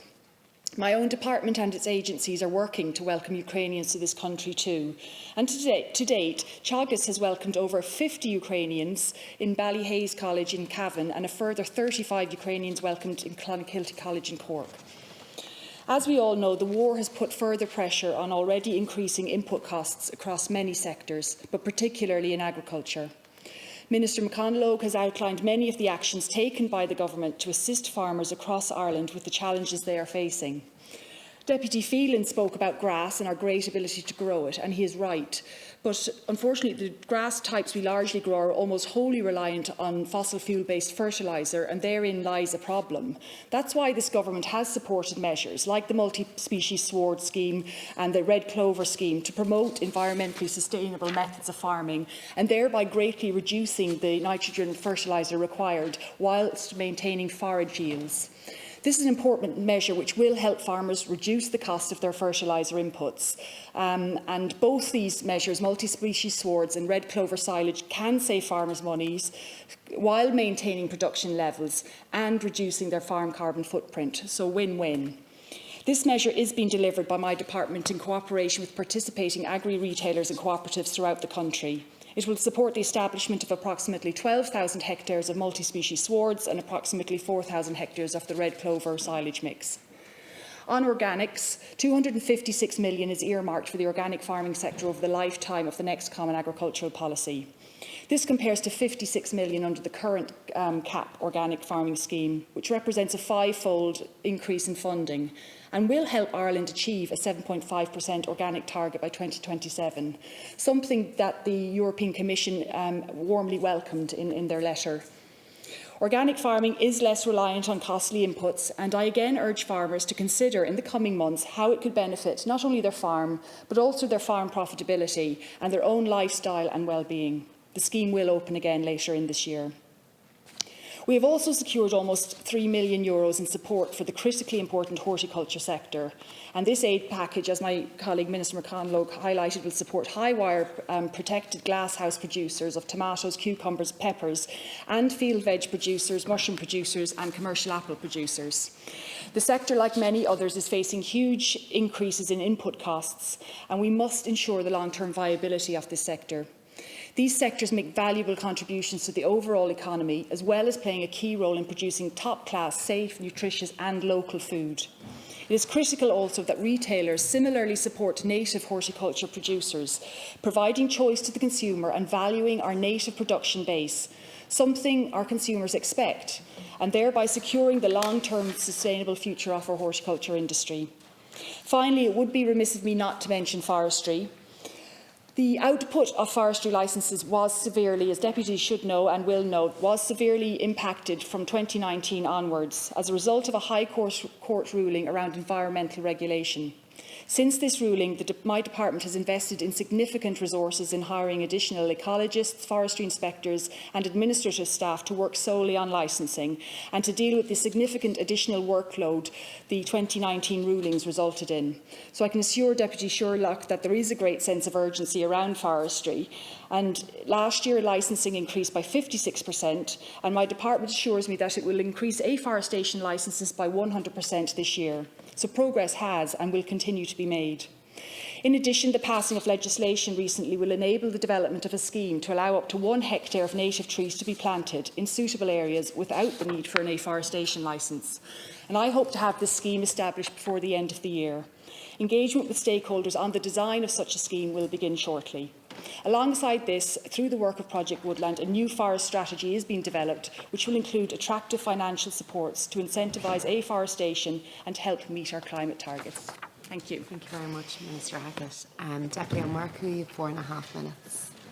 Gura Maigat. Look, we've all, or many of us have spoken obviously about the absolutely criminal invasion, Russian invasion of Ukraine. The impact obviously in relation to food security. I think we all have to reassess where that question is and to ensure that we are prepared and I suppose protected into the future. And I accept that during the whole period of COVID and whatever, that we had adequate food supplies, that, you know what I mean, and we all accept that in this state we've had a fabulous farming industry that has been able to deliver us for generations, and that's something that we have to maintain into the future. Now, when I'm talking about the wider issue, obviously, of food security, we're well aware of these specific issues that are going to impact absolutely dreadfully, you know, in many far-flung parts of the world, whether it's the Middle East or Africa, and it can be the issues people might be dealing with on the basis of this could be up to and including famine. So obviously any mitigations that can be introduced in relation to that need to be done. And I suppose it is that idea that we have to be much more aware in relation to all our interconnectivity from a point of view of protecting all of ourselves into the future. But look, I'm going to go back to one of the major points that Deputy Matt Carty said, and it is that whole idea of how we've set up our society. It is about the network of family farms, and it's the fact that most of us who aren't directly from one are only a generation or two removed, and we have to be able to ensure the absolute sustainability, and we know that that is not the case at the minute. Like, we obviously have very specific issues at the minute, whether they are, you know, the inflationary and supply chain issues that have been brought about by COVID, by Brexit, and obviously by the war in Ukraine. But we have other issues also. Now, and I think I would just state explicitly, obviously, the cost of fuel, and while we welcome some of the mitigations that have been introduced, we really need to look at that particular point. We know long term that the payments in relation to CAP are in real terms going to be reduced into the future. We know the whole idea of CAP was about ensuring we had a steady supply of safe food. That is something that needs to be rethought in relation to any revisions of the strategic plan, the CAP strategic plan. We do need to know whether the government has any intentions to do so, and that when they do, as they should, that it should be brought in front of this House. Look, I'd agree with a lot that has been said in relation to climate change. Look, at IFA meetings, I think I've spoken about this previously here, I have seen very different conversations sometimes to what you have in the public domain, and what I've seen, it's a huge amount of farmers that are willing and are able and are looking for partners in relation to doing what is absolutely necessary that everybody accepts. But like, we have failings that from a governmental point of view of not necessarily delivering.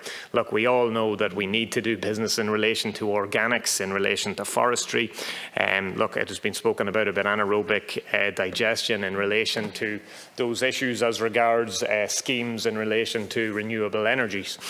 We have to look at all those particular parts. I'd also reiterate what the issue that was brought up by Pádraig McLaughlin, that we really need some sort of sensible solution in relation to the issue in Killybegs as regards the offloading of fish. It's just we need something that works for the people, and what's happening at the minute is absolutely ridiculous.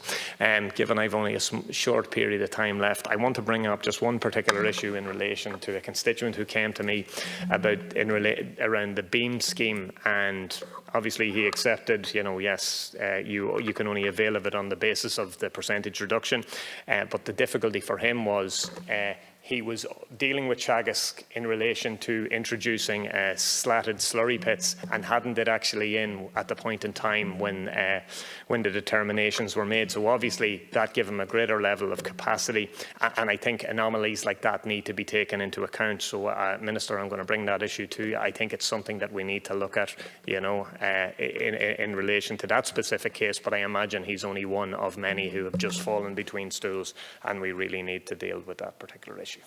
Thank you, Deputy Murphy. Next week, the regional group, 5 minutes for Deputy Murphy and 3.5 minutes for Deputy. Thank you, Chair. And the first issue I'd want to raise, which has already been raised, I'm sure, is that in the farming section of the Independent a couple of days ago, and similar reports also appeared at the end of 21 in the Farmers' Journal in the summer of 21, all highlighting that the methane emissions from dairy cows are probably being overestimated. Now, the study quoted in the Farmers' Journal in 21 claimed that methane emissions from dairy cows are approximately 30% less than the estimated figures used by national organisations. And this should be raising major alarm bells for anyone who is blindly supporting the government's approach to climate action. Now, I did not support the Climate Action Bill for a number of reasons, but this is just another indication to me that the government's climate action policies are relying on very questionable data. How many other climate-related areas have misleading or false numbers associated with emissions that haven't been accepted as true by government agencies or even ministers? We're happy to tax people into oblivion to supposedly fund climate action measures, possibly based on incorrect figures. We have no balanced debate as the state broadcaster. In fact, RTE has explicitly committed to being biased on the issue and having signed up as part of the climate change activist group. The voices of experts who disagree with the approach being taken and the information being provided are routinely ignored in the debate. In fact, there isn't really a debate at all. It's just constant one-sided activism. We had a Fianna Fáil senator only a couple of weeks ago suggesting the Shannon, and I quote, "If we have a referendum in the future on tough measures to deal with climate change, I do not believe it would be appropriate that our national broadcaster should be given 50% of the space in such debates to climate sceptics." Censorship of fair debate is something that seems to be becoming a trend within Fianna Fáil. Such a concerning suggestion just about sums up the government's approach to climate change, attempting to curtail debate and crush dissent even within its own ranks. And there does seem to be a small bit of dissent, however, within the government parties at some of the harebrained ideas being proposed and floated around. The turf issue being the most recent example. Now, it seems to have missed the attention of everybody that the turf ban wouldn't apply to communities of less than 500 people. Therefore, we mustn't have a crisis or a climate crisis in communities of less than 500 people. 9 of the 12 Green Party TDs represent urban constituencies. Now, whilst the other 3 actually rely significantly on urban votes, there is no significant demand for the green agenda in rural Ireland, and yet the policies promoted by the urban-centric Green Party do not seek to address the environmental problems in city areas. They instead just seem to target rural areas. Now, I'm blue in the face, highlighting the folly of expanding Dublin Port, for instance, and I've called numerous times for the Port Tunnel barrier to be removed to reduce emissions at what is the most problematic area, according to the EPA, and those issues are just ignored. Instead, we have a sacred cow called carbon tax being protected at all costs and increased again at a time when inflation and the cost of living problems are hurting so many people, particularly in rural Ireland. Many farmers across the country are having very different decisions to make, with the costs of fertiliser continuing to pose major problems for farmers trying to keep their head above water. There are a number of other issues which are also of great concern to the farming sector. All types of farmers are under severe pressure with the rise in input of related costs. And finally, I'd wish to highlight again that as a nation, we are consistently falling way behind, as you mentioned yourself, Minister, on our tree planting targets. 2020 and 2021 were the worst for 70 years in terms of the numbers planted. Now, obviously, the benefits of planting trees from an environmental point of view would far outweigh the benefits of increasing the carbon tax. There's great urgency and willingness amongst government members to increase carbon taxes every year up until 2030. But it doesn't appear that there's any great urgency or willingness to achieve meaningful solutions, such as actually planting more trees. And just on your comment in relation to the problems we had in 2019, I presume that you're referring to, Minister, the judicial review. And the reason we have judicial review is because the government acted unlawfully. That judicial review was successful. And I'd rather that the government would concentrate on the cause of the judicial review as opposed to attack those who take it. Thank you very much, Deputy. Next we have Deputy Patterson. Minister, food security is dependent on economically viable farms. If they take away anything from this debate today, it should be that. Food security is dependent on economically viable fishermen. If there was talk earlier on about the need for signs to go up in people's offices. If that sign was in your office and you delivered your job in relation to that sentence alone, I think you would have delivered successfully as a minister. We need to have viable farms. 1/3 of all farmers in this state currently are economically viable. 1/3 are only viable because somebody's working off the farm, and the final third of farmers in this country are actually going into debt or poverty at the moment. That's Teagasc's own figures in relation to that. And farmers are being hit radically by increases in costs currently. So, fertiliser costs, up 130%, Minister. And the government is doing nothing to protect those farmers.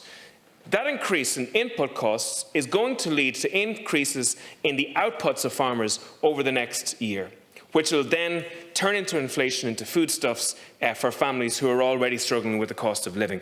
We're asking the Minister to subsidise the costs of fertiliser at this moment in time to take the pressure off farmers.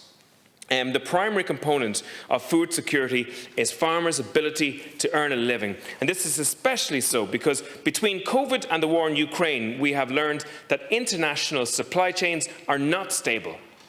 That actually staples of products are becoming really difficult to find in certain parts of the world. In Britain, they've started to ration the supply of sunflower oil. Who would have thought 2 or 3 years ago that a staple such as this would be rationed? So we're actually in a situation at the moment that in a number of years' times, particular staples could become very expensive or very rare. That we could have people who are not able to afford those foods, go without those foods, or as a result are suffering food poverty as a result.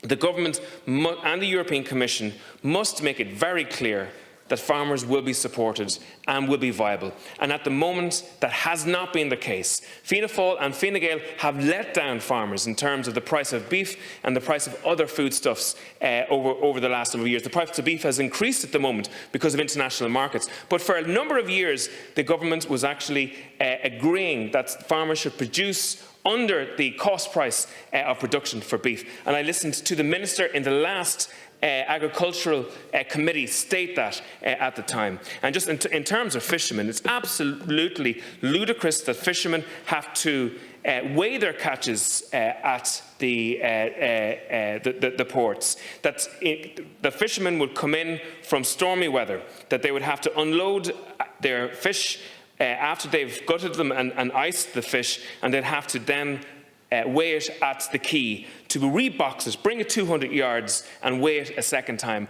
Other European countries are not doing this at their quays because it's a stupid rule, and it's a rule that needs to be opposed by this government. It's unfair on fishermen, and it's leading again to the unviability of the fishing industry, which again is a threat to our food security in the future. Gurb Mahagat. Thank you, Deputy Tobin. Next we have an 11-minute government slot with 6 minutes for Deputy Jackie Cahill and 5 minutes for Deputy James O'Connor. And Ministers, I suppose it's a real pity and crime that it took a war in the Ukraine and the misery that's been inflicted on the citizens of Ukraine to bring food security back onto the foremost of the agenda. And unfortunately, you know, people that should have known better forgot about food security and thought that a modern economy like modern economies like we have in Europe were immune from energy security and food security. But the realisation that food security and energy security are two of the top components of country security have been brought back home to roost very much in the last couple of weeks and months. You know, unfortunately, food poverty is going to increase dramatically before 2022 expires, and there's an awful lot of people in the poorer countries of the world are going to be in a famine situation before this year is out. And thankfully, you know, this country has the ability to produce food and produce food sustainably, and under no circumstances can our ability to produce food be sacrificed for anyone's agenda. We are one of the most sustainable producers of food in the world. We do it sustainably. Our cows and our cattle are at grass, you know, for virtually 300 days of the year. We have an environmental way of producing food, and that has to be protected, and our production base has to be protected at all times. I want to ask the Minister, you know, is he aware that one of the largest importers of fertiliser into this country published their results for the first quarter of the year in the last 24 to 48 hours. In 2021, they made €303 million worth of profit. And in the first quarter of 2022, they made €980 million. So not only is the fertiliser that I spread on my farm gone up 3 times in price, the profits of the fertiliser company have also trebled in price. And if ever we wanted an inquiry into how this had happened, Minister, we need one into this. Now, I can't see what common sense reason there can be for such an inflation in profits. And the only conclusion that I can come to is it is at the expense of the primary producer.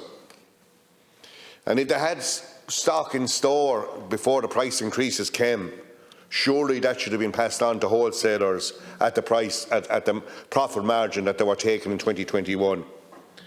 And Minister, I'm extremely worried, and this is probably the major importer of fertiliser into this country, and I think that has to be investigated urgently. Tillage farmers, Minister, feel left out as regards, you know, the supports that have been put in place. And tillage farmers who are 100% tillage, you know, feel that there is not enough in the measures that you have brought forward, the welcome measures you have brought forward in the last couple of weeks and months. And I would ask you again to look at some incentives for tillage farmers to overcome the cost squeeze that they are in. You know, I'll just take one item, AdBlue, which is, you know, an essential ingredient for modern engines on farms. Last year that was 35 cents a litre. It's now 180. So, you know, they're under huge cost pressure as well. And while, you know, you build the incentive for extra tillage ground, a lot of the tillage farms in the country just wouldn't have any extra ground for tillage. There would be 100% tillage always, and, you know, that incentive wouldn't work for them. So I'd ask you again to look at the tillage sector and see what can be done for them. Minister, we have a lot of farmers who are on fixed milk price contracts, and they were pushed into these fixed milk price contracts by the banks. People that were buying land or doing extensive development, the banks insisted on they going into fixed milk price contracts. And I have people in my constituency, Minister, who have over 50% of their milk in these fixed price contracts at 32 cents a litre. Unfortunately, the cost of production at the moment is probably gone over 40 cents a litre at the moment. Most farmers in the month of April will receive over 50 cents a litre for their milk, and it will all be needed to offset the increased costs of production. But this significant group of farmers are caught on this fixed contract. And I would urge you to get the stakeholders around the table and try and get a sharing of this liability. The processors, went into this contract with the primary producer, and then we have the end seller and the retailers. And this cost cannot be borne by the primary producer alone, and common sense has to prevail, because these men, and there's a significant number of farmers in a number of co-ops around the country, their viability is under serious pressure, and they will go out of business. Another issue I just want to raise with your Minister in the short time I've left is the supply of beef for the winter months. And we've built up contracts around the world for beef on the basis of a 12-month supply.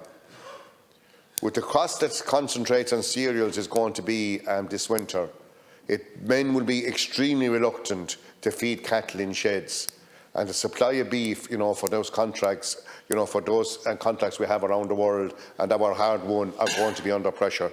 And I would urge you in time to get talking to the meat processors to ensure that farmers can profitably feed cattle next winter.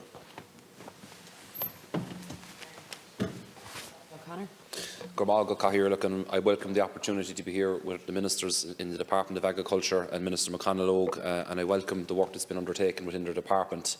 As a TD for the constituency of Cork East, somebody that's living on a dairy farm, there are a number of issues I'd like to highlight with all of you who are here today. It is great to see the three ministers in the chamber. That's greatly welcome. First and foremost, I want to wholeheartedly agree with the point that was made by Minister Hayden in relation to the attitude towards agriculture in Ireland and towards farmers. That's something I'm hearing quite regularly, that many farmers in this country feel like they're under attack, and it has to stop. I think this conflict has shown all of us the importance of production of agricultural produce in our own country, the fact that we're world leaders when it comes to food security, and that's something that we have to wholeheartedly protect, and I just want to welcome the comments that you made in relation to that. But more so, getting down to business, a particular point of concern in the next number of months is we will see enormous pressure across the European continent when it comes to energy supply and fuel supplies for the production of energy across the continent. And here in Ireland, I think we have a huge body of work to do to ensure that there is security of supply for agriculture. When it comes to gas procurement, unfortunately, this is a huge, huge concern for major dairy processors in the Republic of Ireland, and it is in the interest of all sectors in dairy that is an issue that is given utmost consideration by the Department of Agriculture in communication with Minister Eamon Ryan. And I want to flag that here and now, that that's going to be a major, major problem in 2023, and we need to do what we can, that there is guaranteed supply of gas for factories that are processing milk in this country, and that's something that is quite concerning from information that's available to me. Another point I would like to make as well, and I've made this repeatedly, Minister, through the Chair, I would like to see a PV system being put in place for security of energy supply within dairy farms in Ireland, and I think that's something that could be very rapidly advanced in the summer months. Obviously, PV is different to I suppose, other styles of solar energy, in that, the exposure to daylight is the component rather than heat, and exposure to, sunlight is obviously important, but it works quite differently to other systems, so it's quite suitable to Ireland. And that's one area that I think we need to do a lot of work on in the Department of Agriculture, that there is on-site generation of energy with battery backup supplies. Irish dairy farms that are milking, for example, about 120 to 150 cows, their electricity bills could range anywhere between 10,000 to 6,000. I've worked directly in the sector, directly with farmers during my time working during the summers on energy, and that's absolutely staggering, the costs that are involved. So I think there could be a lot of positive work there that would have a long-term impact to help bring down and reduce costs for farmers if the Department of Agriculture would work with the Department of Climate and Energy on that particular topic. So I'd ask that you go away and take that matter with you as well. Another thing as well that is very, very concerning is the supply of labour. Farm relief is a big, big issue, but I'm getting inundated with calls in my constituency office by the chronic shortage of labour for agriculture in Ireland, and many farmers are reporting extraordinary difficulty in getting work permits processed. And I think that's something that the Department of Agriculture just has to hammer home to the Taoiseach and the department that have responsibility for work permits in this country, that there is a difference when it comes to agriculture compared to some other sectors, and that's something that we just have to take away and do something about it. I'm repeatedly finding that there are farmers waiting in excess of 3 and 4 months for a reply. When there is a mistake or an error in application, often they're told to reapply and go back into the waiting system. And that's something that's causing an awful lot of stress and strain.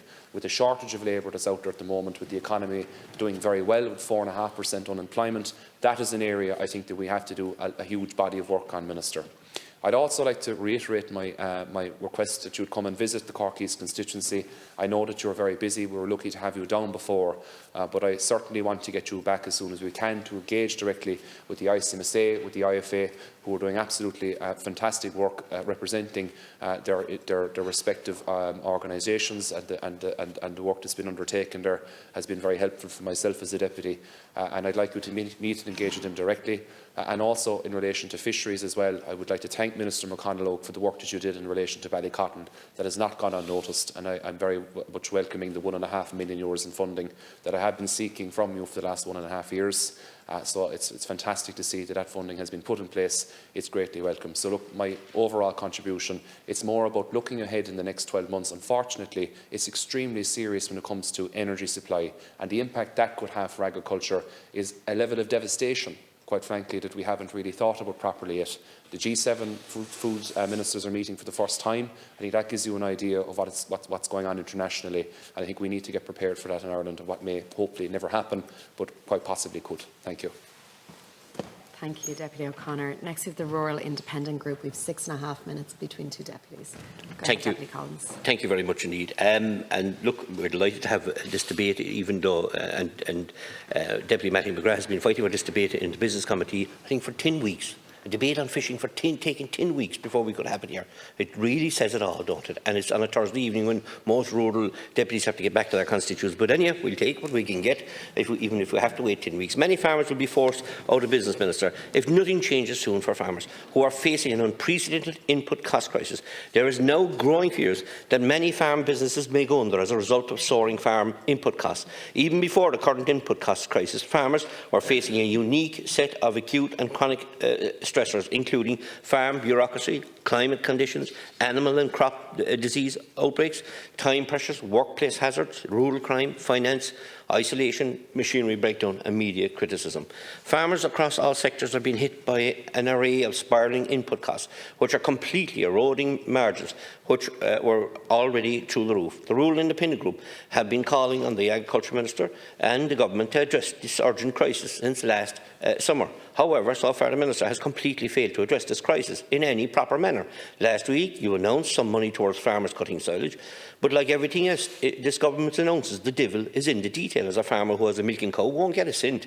The suckler farmer who will qualify, most of them will only get €200 or €300. That's the bottom line, because that's what they're telling me in West Cork, because they won't have the amount of land to qualify for the full amount.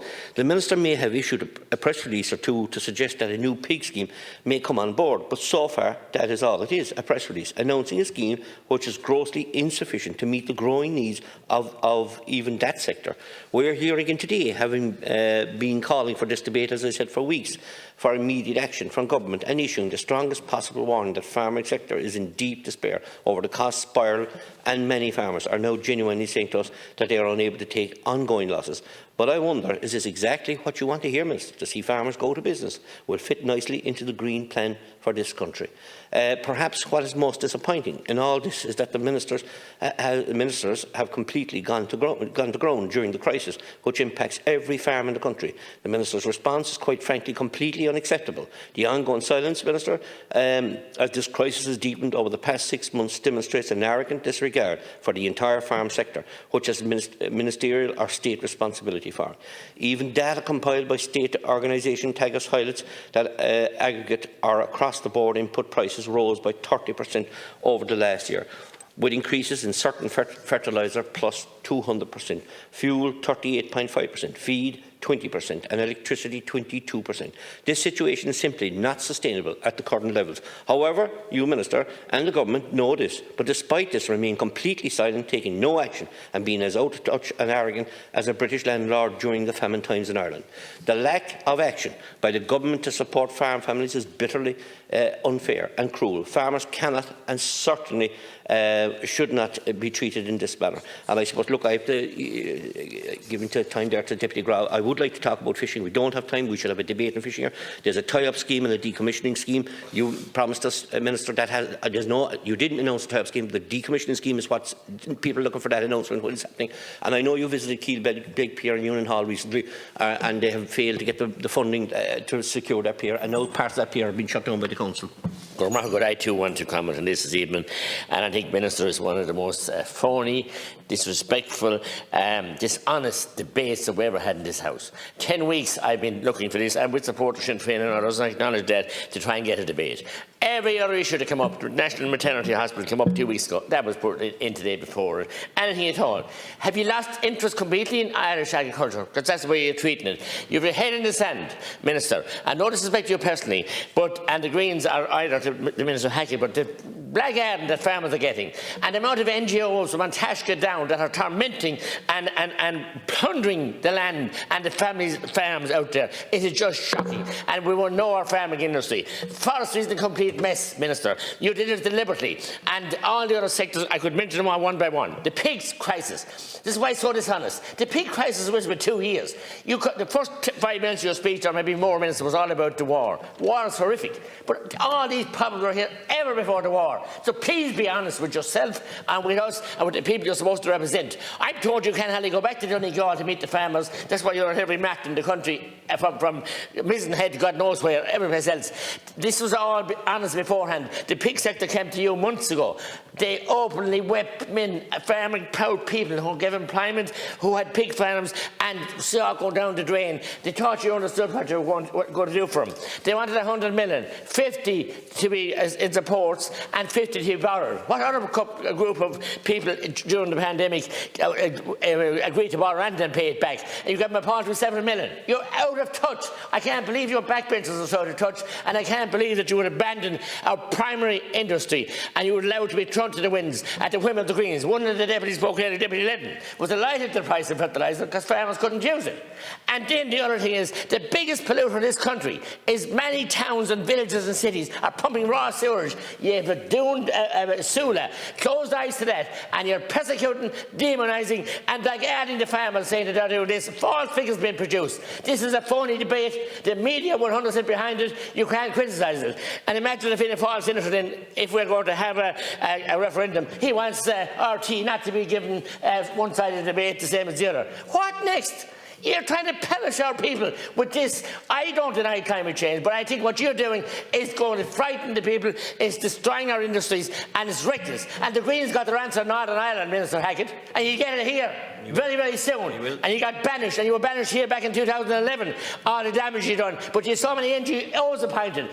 Imagine 36,000 NGO groups and organisations. Imagine it costing $5.5 billion a year to destroy our people, our country, our land, our industry, and above all, our heritage. It's a shocking indictment on this Parliament and the way you've abdicated power to these NGOs and all these people. And yet the tail is wagging the dog seriously, Minister McConlogue here with the Greens and their green agenda. So the sooner that got rid of this Parliament, the better. And let us go back to some kind of normal, decent modicum of politics and understand our people. Go across the sector into every other sector, housing, everything else, but farming must be protected, not under siege the whole time. Deputy Collins said that the British landlords didn't do it as bad when we had the time of the famine. Cromwell didn't do it as bad when he said the hell of the Connacht. So the Greens want the hell or nowhere. Deputy. Thank you. Thank you. Next we have the independent group. We've Deputy Thomas Pringle and Deputy McNamara. If he's back for 6.5 minutes between you both. Here he is, yeah. So 2.5 minutes, Deputy Pringle. Minister, I've been contacted by many constituents in my hometown of Killybegs regarding the decision by the Sea Fisheries Protection Authority to use a weighing system which rendered fish unfit for human consumption. It can be hard for people outside the community to understand the significance of this or realise the effect it has had, but this is a community in decline, unfortunately, who are now threatened with the prospect of even further decline. The SFPA's actions have caused incredible uncertainty among the local people of my town who fear for their jobs and their livelihoods. The sad thing about it is that the decline is because of government inertia, not because of declining resources either, and that's the problem. The fishing community has taken blow after blow in the last couple of decades, beginning with our negotiations to join the EU in the Common Fisheries Policy. The effects of this have been felt in all our fishing towns, not only by our fishermen, but by our factory workers, net makers, yardsmen, truck drivers, boat painters, admin workers, as well as our tourism and hospitality industry. The knock-on effect is endless, and although this may seem like a small problem in Dublin, it is having a colossal effect on Killybegs and other towns across the country. It is very easy for the Department to sit here and make such detrimental decisions without knowing their consequences. This issue is far from their doorstep. Well, it is right on mine, and my constituents and I are extremely worried about the future of our town. I would have hoped that having a Minister for Marine from Donegal would have changed things, even slightly, but sadly we're not seeing that effect yet. The feeling of disconnect and the lack of respect for fishing communities remains. We still don't have enough quota, while at the same time other nations have more quota in our waters than they can catch. And the Department is happy to go along with that as well. Why have we not been given the full rights to catch fish in our own waters when other countries don't use up their quota? Our industry is dying while other countries thrive off our waters. We make up 12% of all fishing grounds and waters of the European Union, and we contribute hugely, but yet we get almost nothing in return. No other European country would accept this, so why do we? I am urging you, Minister, to please think of the people on the ground, the community and the local workers, who are no doubt feeling the worst effects of the SFPA and European decisions, as well as bad government policy. It is high time for you to listen to your constituents and stand up for the fishing communities in our country. Make a policy for the review of the common fishery policy that benefits all would be a very good start, and should go on. Thank you. Deputy McNamara. Thank you very much. Minister, in the short period of time available to me, there's a couple of issues that I want to address. The first is with regard to your announcement, or your quoted as having announced that there won't be a ban on below-cost selling in the upcoming bill. That, I have to say, comes as a huge disappointment to me, because that, I think, is illustrative of this disconnect between what your department is claiming to want to achieve and what it's actually doing on the other hand. I do appreciate that there could potentially be competition issues around a ban on below-cost selling, but it's not necessarily so. The Spanish government, as I'm sure you're aware from attending the agriculture meetings at European Union level, legislated to ban below-cost selling in the agricultural sector successfully, as far as I'm aware. I'm not aware of any infringement proceedings either being taken by the European Union against them. So it is possible to do so. And, you know, we've many people talking about the environment and the importance of protecting the environment, including your colleague, Minister Hackett. And I would agree with her on that. But one of the worst things that we can do is to force farmers to produce below the cost of production, because inevitably they're going to, in a desperate attempt to stay afloat, there's going to be more and more and more intensive agriculture, and something has to give, and what gives is, of course, the farmers' livelihoods, possibly their health, their mental health, but also the environment gives in that scenario. And it is possible to objectively determine the cost of production. I mean, Teagasc have a fairly good handle on this. I'm not saying Teagasc have any monopoly on of knowledge on this matter, but they're one state agency that could be tasked with doing this. Now, speaking of state agencies, it brings me on to my next issue, and that's this PGI, which is being advanced, or was being advanced to great fanfare by On Board Bia, but seems to be stuck. And you know, again, there's a feeling that this is going to benefit farmers, but I'm afraid it's not, because it's going to be, in my view, one more tool to say that the whole national herd, effectively in Ireland, are going to qualify for this PGI because it's so loosely drafted. And the producers group is On Board Bia. Now, if you look at the definition in the European regulation that brought this in, it's required to be a group of producers or representatives of producers. Now, On Board Bia is neither, and it's certainly not a group that represents beef producers. It's a broad, I mean, we know what On Board Bia is. It's a broad marketing board for all food produce. It's not a collective of beef producers. It's not a representative body of beef producers. It's far broader than that. So even at that very basic level, I would question the lawfulness of it. But notwithstanding that, it's tied up now in, with the objection from the United Kingdom. And, you know, I can see why people think it'll bring a benefit. But in reality, all it will do is stop that which the PGI is designed to protect, which is small groups to come together to say, we have a unique product, burn lamb, Connemara lamb, burn beef, whatever. and to be able to market that. But if everybody, if Larry Goodman and the Dawn Meats and Keepack and the big players, if they're able to go out and say all our beef has this PGI in it, which is effectively what you're hoping to do, then it makes it impossible for the smaller producer groups to actually do that. It takes away any competitive advantage that they could obtain. The last thing that I want to discuss in the limited time available to me is the incentive that you've brought in around tillage. You couldn't foresee the war in Ukraine, and I'm not expecting that you should have been able to foresee it. But it's not reasonable, I think, unreasonable to suggest that it will be there next year, and the difficulties that are there this year will be there next year. So people, at least in Clare, there isn't a huge amount of tillage typically. Donegal, I know there is more tillage, but people can't just change from beef or dairy to tillage overnight. The land isn't there, the means and knowledge particularly isn't there. But I'd like you to confirm that this will be a scheme into the indefinite future, or at least as long as the current situation in Ukraine and Russia persists, so that farmers can plan for the future and avail of this into the future. Thank you, Deputy. Minister McConalogue, I'll call on you to conclude this debate.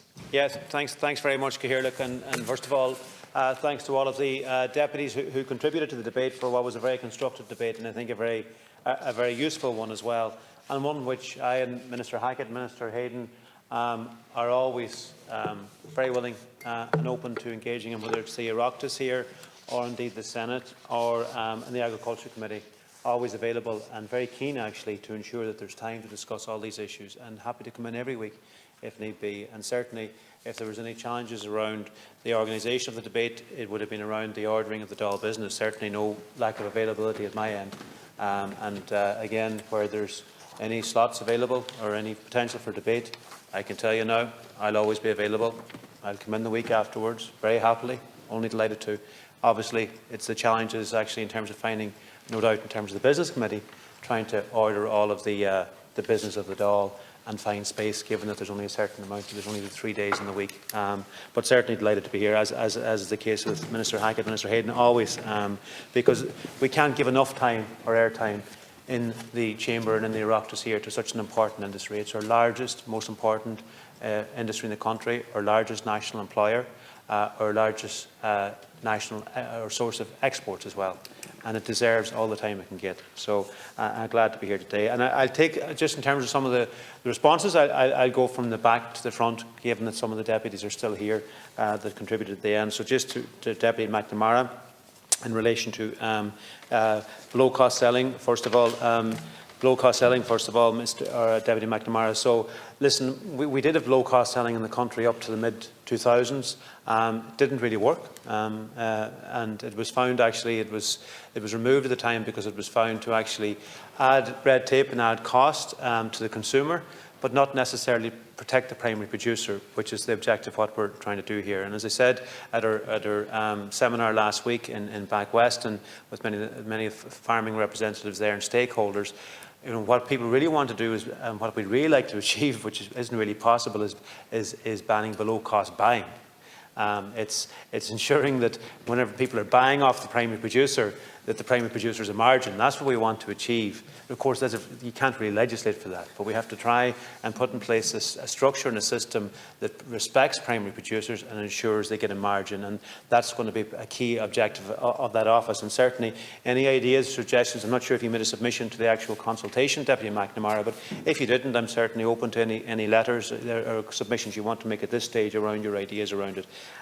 In relation to the PGI status, listen, we have a tremendous product here in the country, grass-fed beef, and the idea behind the PGI status is to actually put an identity on that is recognised internationally, and that can add value to it, and that's the structure that's the approach that's been taken.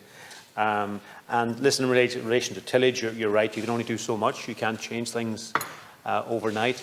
We wanted to do as much as we could and try and support people to do as much as we could as well. That's why we introduced that €400 a hectare for additional tillage growing this year. And there's been a good response to it. The assessment from the Fodder and Food Security Committee would be, which I want to recognise the chairmanship of Mike McGann of that, and indeed the role of Chugusk and Frank O'Mara. Assessment is we're potentially looking at somewhere between 5 and 10% increase, which, if that's achieved, would be a significant increase in a year. And it is something we want to continue and to try and continue the area under tillage. Obviously, we have to look at how we do that in future years, but that's certainly something, an objective. To Deputy Pringle in relation to the Killybegs, as he said, as a Minister for Marine, he felt, or from Donegal, he felt, I haven't made much of a difference yet. Well, he can't have been paying too much of attention because he's obviously missed all of the investment that has gone into the piers and harbours, whether it be Greencastle or indeed Killybegs or Rathmullen, and the many piers and harbours across the country. He obviously missed the... and Clare as well, indeed, or Ballycotton in the case of Deputy from James O'Connor. I couldn't get it out there for a second. We advocated for that for so long. Indeed, the processing sector, the processing investment today, €35 million investment today in the processing sector. Again, the heartland of the processing sector is Killybegs. Again, all the companies there will be able to avail of that. Very, very significant. Indeed, battling at all stages as well for additional quota at national level. Of course, the biggest single impact to our national quota and to our fisheries sector over the last generation has been Brexit, something which Deputy Pringle, who's from Killybegs, ardently supported and advocated for. Okay, he didn't have a vote in Northern Ireland or Britain, but he ardently supported Brexit. And of course, nowhere in all of Europe has been more impacted by Brexit than Killybegs, because it's the centre of our fishing industry nationally, and no sector of our economy has been impacted more by fisheries than Deputy Pringle. So if he wants to wonder about making an impact as a local deputy backing fisheries, he should maybe take a look in the mirror in relation to the impact of his own policy. Not that many paid big attention to it, but certainly that was his policy, and that would be the impact of the policy that he advocated for. In relation to and listen, it's in relation to the fisheries policy and the control issues, it's been a challenging time there. I know the Sea Fisheries Protection Authority are attending the Oireachtas Agriculture Marine Committee next week, and there'll be a good opportunity for discussion around that. Deputy McLaughlin raised the issue around Northern Ireland and the Republic as well, around weighing in Derry versus weighing in Killybegs, and the impact of Brexit and that. There hasn't been any change from Brexit to that situation that pertains now, post-Brexit, with regard to weighing control between Derry and Killybegs, between Northern Ireland and the Republic, is the same as it would have been prior to Brexit. So Brexit hasn't been a factor in relation to that. The same control issues and rules apply. To Deputy McGrath previously. So Deputy McGrath, for a deputy that was supposedly looking for 10 weeks for this debate, you didn't have a whole lot to say or a whole lot of content in what you were saying. You did a round the house pressing lots of buttons, but I didn't pick up much substance, which is no change from the usual. You mentioned the pig. You mentioned well. That's how you go. And the phony stuff comes from yourself mostly, Deputy McGrath. You mentioned the pig. You mentioned the pig crisis. The first time you raised the pig crisis with me was in the week that I actually announced the scheme for them. Again, it was from the corner, which you normally make your representations and noise from, but again, very little substance to what you say. It's very much for a wider audience, giving the impression that somehow you're delivering and representing a sector. But again, very little coming of merit or substance from you at the same time, Deputy McGrath. You mentioned you mentioned the fodder scheme as well, which I think is a really important scheme and will be important. And listen, the key message we have, and the key message for all of us, and the key message I would give here today again as well, is the importance of everyone doing the best they can this year to grow grass, grow fodder, grow silage, grow tillage, which has been happening. But over the course of this year now, making a big effort to prepare for next winter, next spring, to make sure we're fodder secure. And doing that planning. Deputy Collins previously, before that, he mentioned that the Minister has been silent for the last few months. Again, I'm not sure where he gets that from, because listen, all of us and the government have been assessing the situation very closely, monitoring what's been happening and responding, whether it be in relation to the real challenges facing the pig crisis or the pig sector, whether it be in relation to the challenges facing the horticulture sector, working with Minister Hackett on the horticulture, working with Minister Hayden on the pigs. whether it be in relation to the response now in relation to supporting fodder as well, or indeed the response in relation to supporting tillage. Again, the government, recognising we can't do everything, but we have been very much listening and working with all sectors to try and support them. Thanks to Deputy O'Connor for his advocacy as well as comments today, but and also his advocacy in relation to Ballycotton Pier and for being able to deliver the £1.5 million for his local community in relation to that. I take on board his points in relation to work permits. Thanks to Deputy Cahill as well for his contribution and very much focusing on the fact of the significant cost inputs that are there. And that's something we take on board, and he makes a really important point as well in relation to the supply of beef next winter, and that's why we're coming forward with the fodder support scheme now as well to try and ensure that there's good fodder supply. But there is going to be an important relationship there between processors and farmers in terms of preparing for next winter and making sure that farmers are well supported in relation to producing beef next winter. And listen. I'm out of time here to go back over many of the other comments, but I think it's been overall a very, very useful debate, very worthwhile, deputies, to the vast majority, coming at it from a very constructive point of view. And I want to thank the Oireachtas for the time, the committee for scheduling it, and yourself, Ceann Comhairle, as well for facilitating it. And certainly we continue as a team to be available, working with everyone here in the Oireachtas to support our farming community, to support the great sector which it's an honour to represent. Thank you.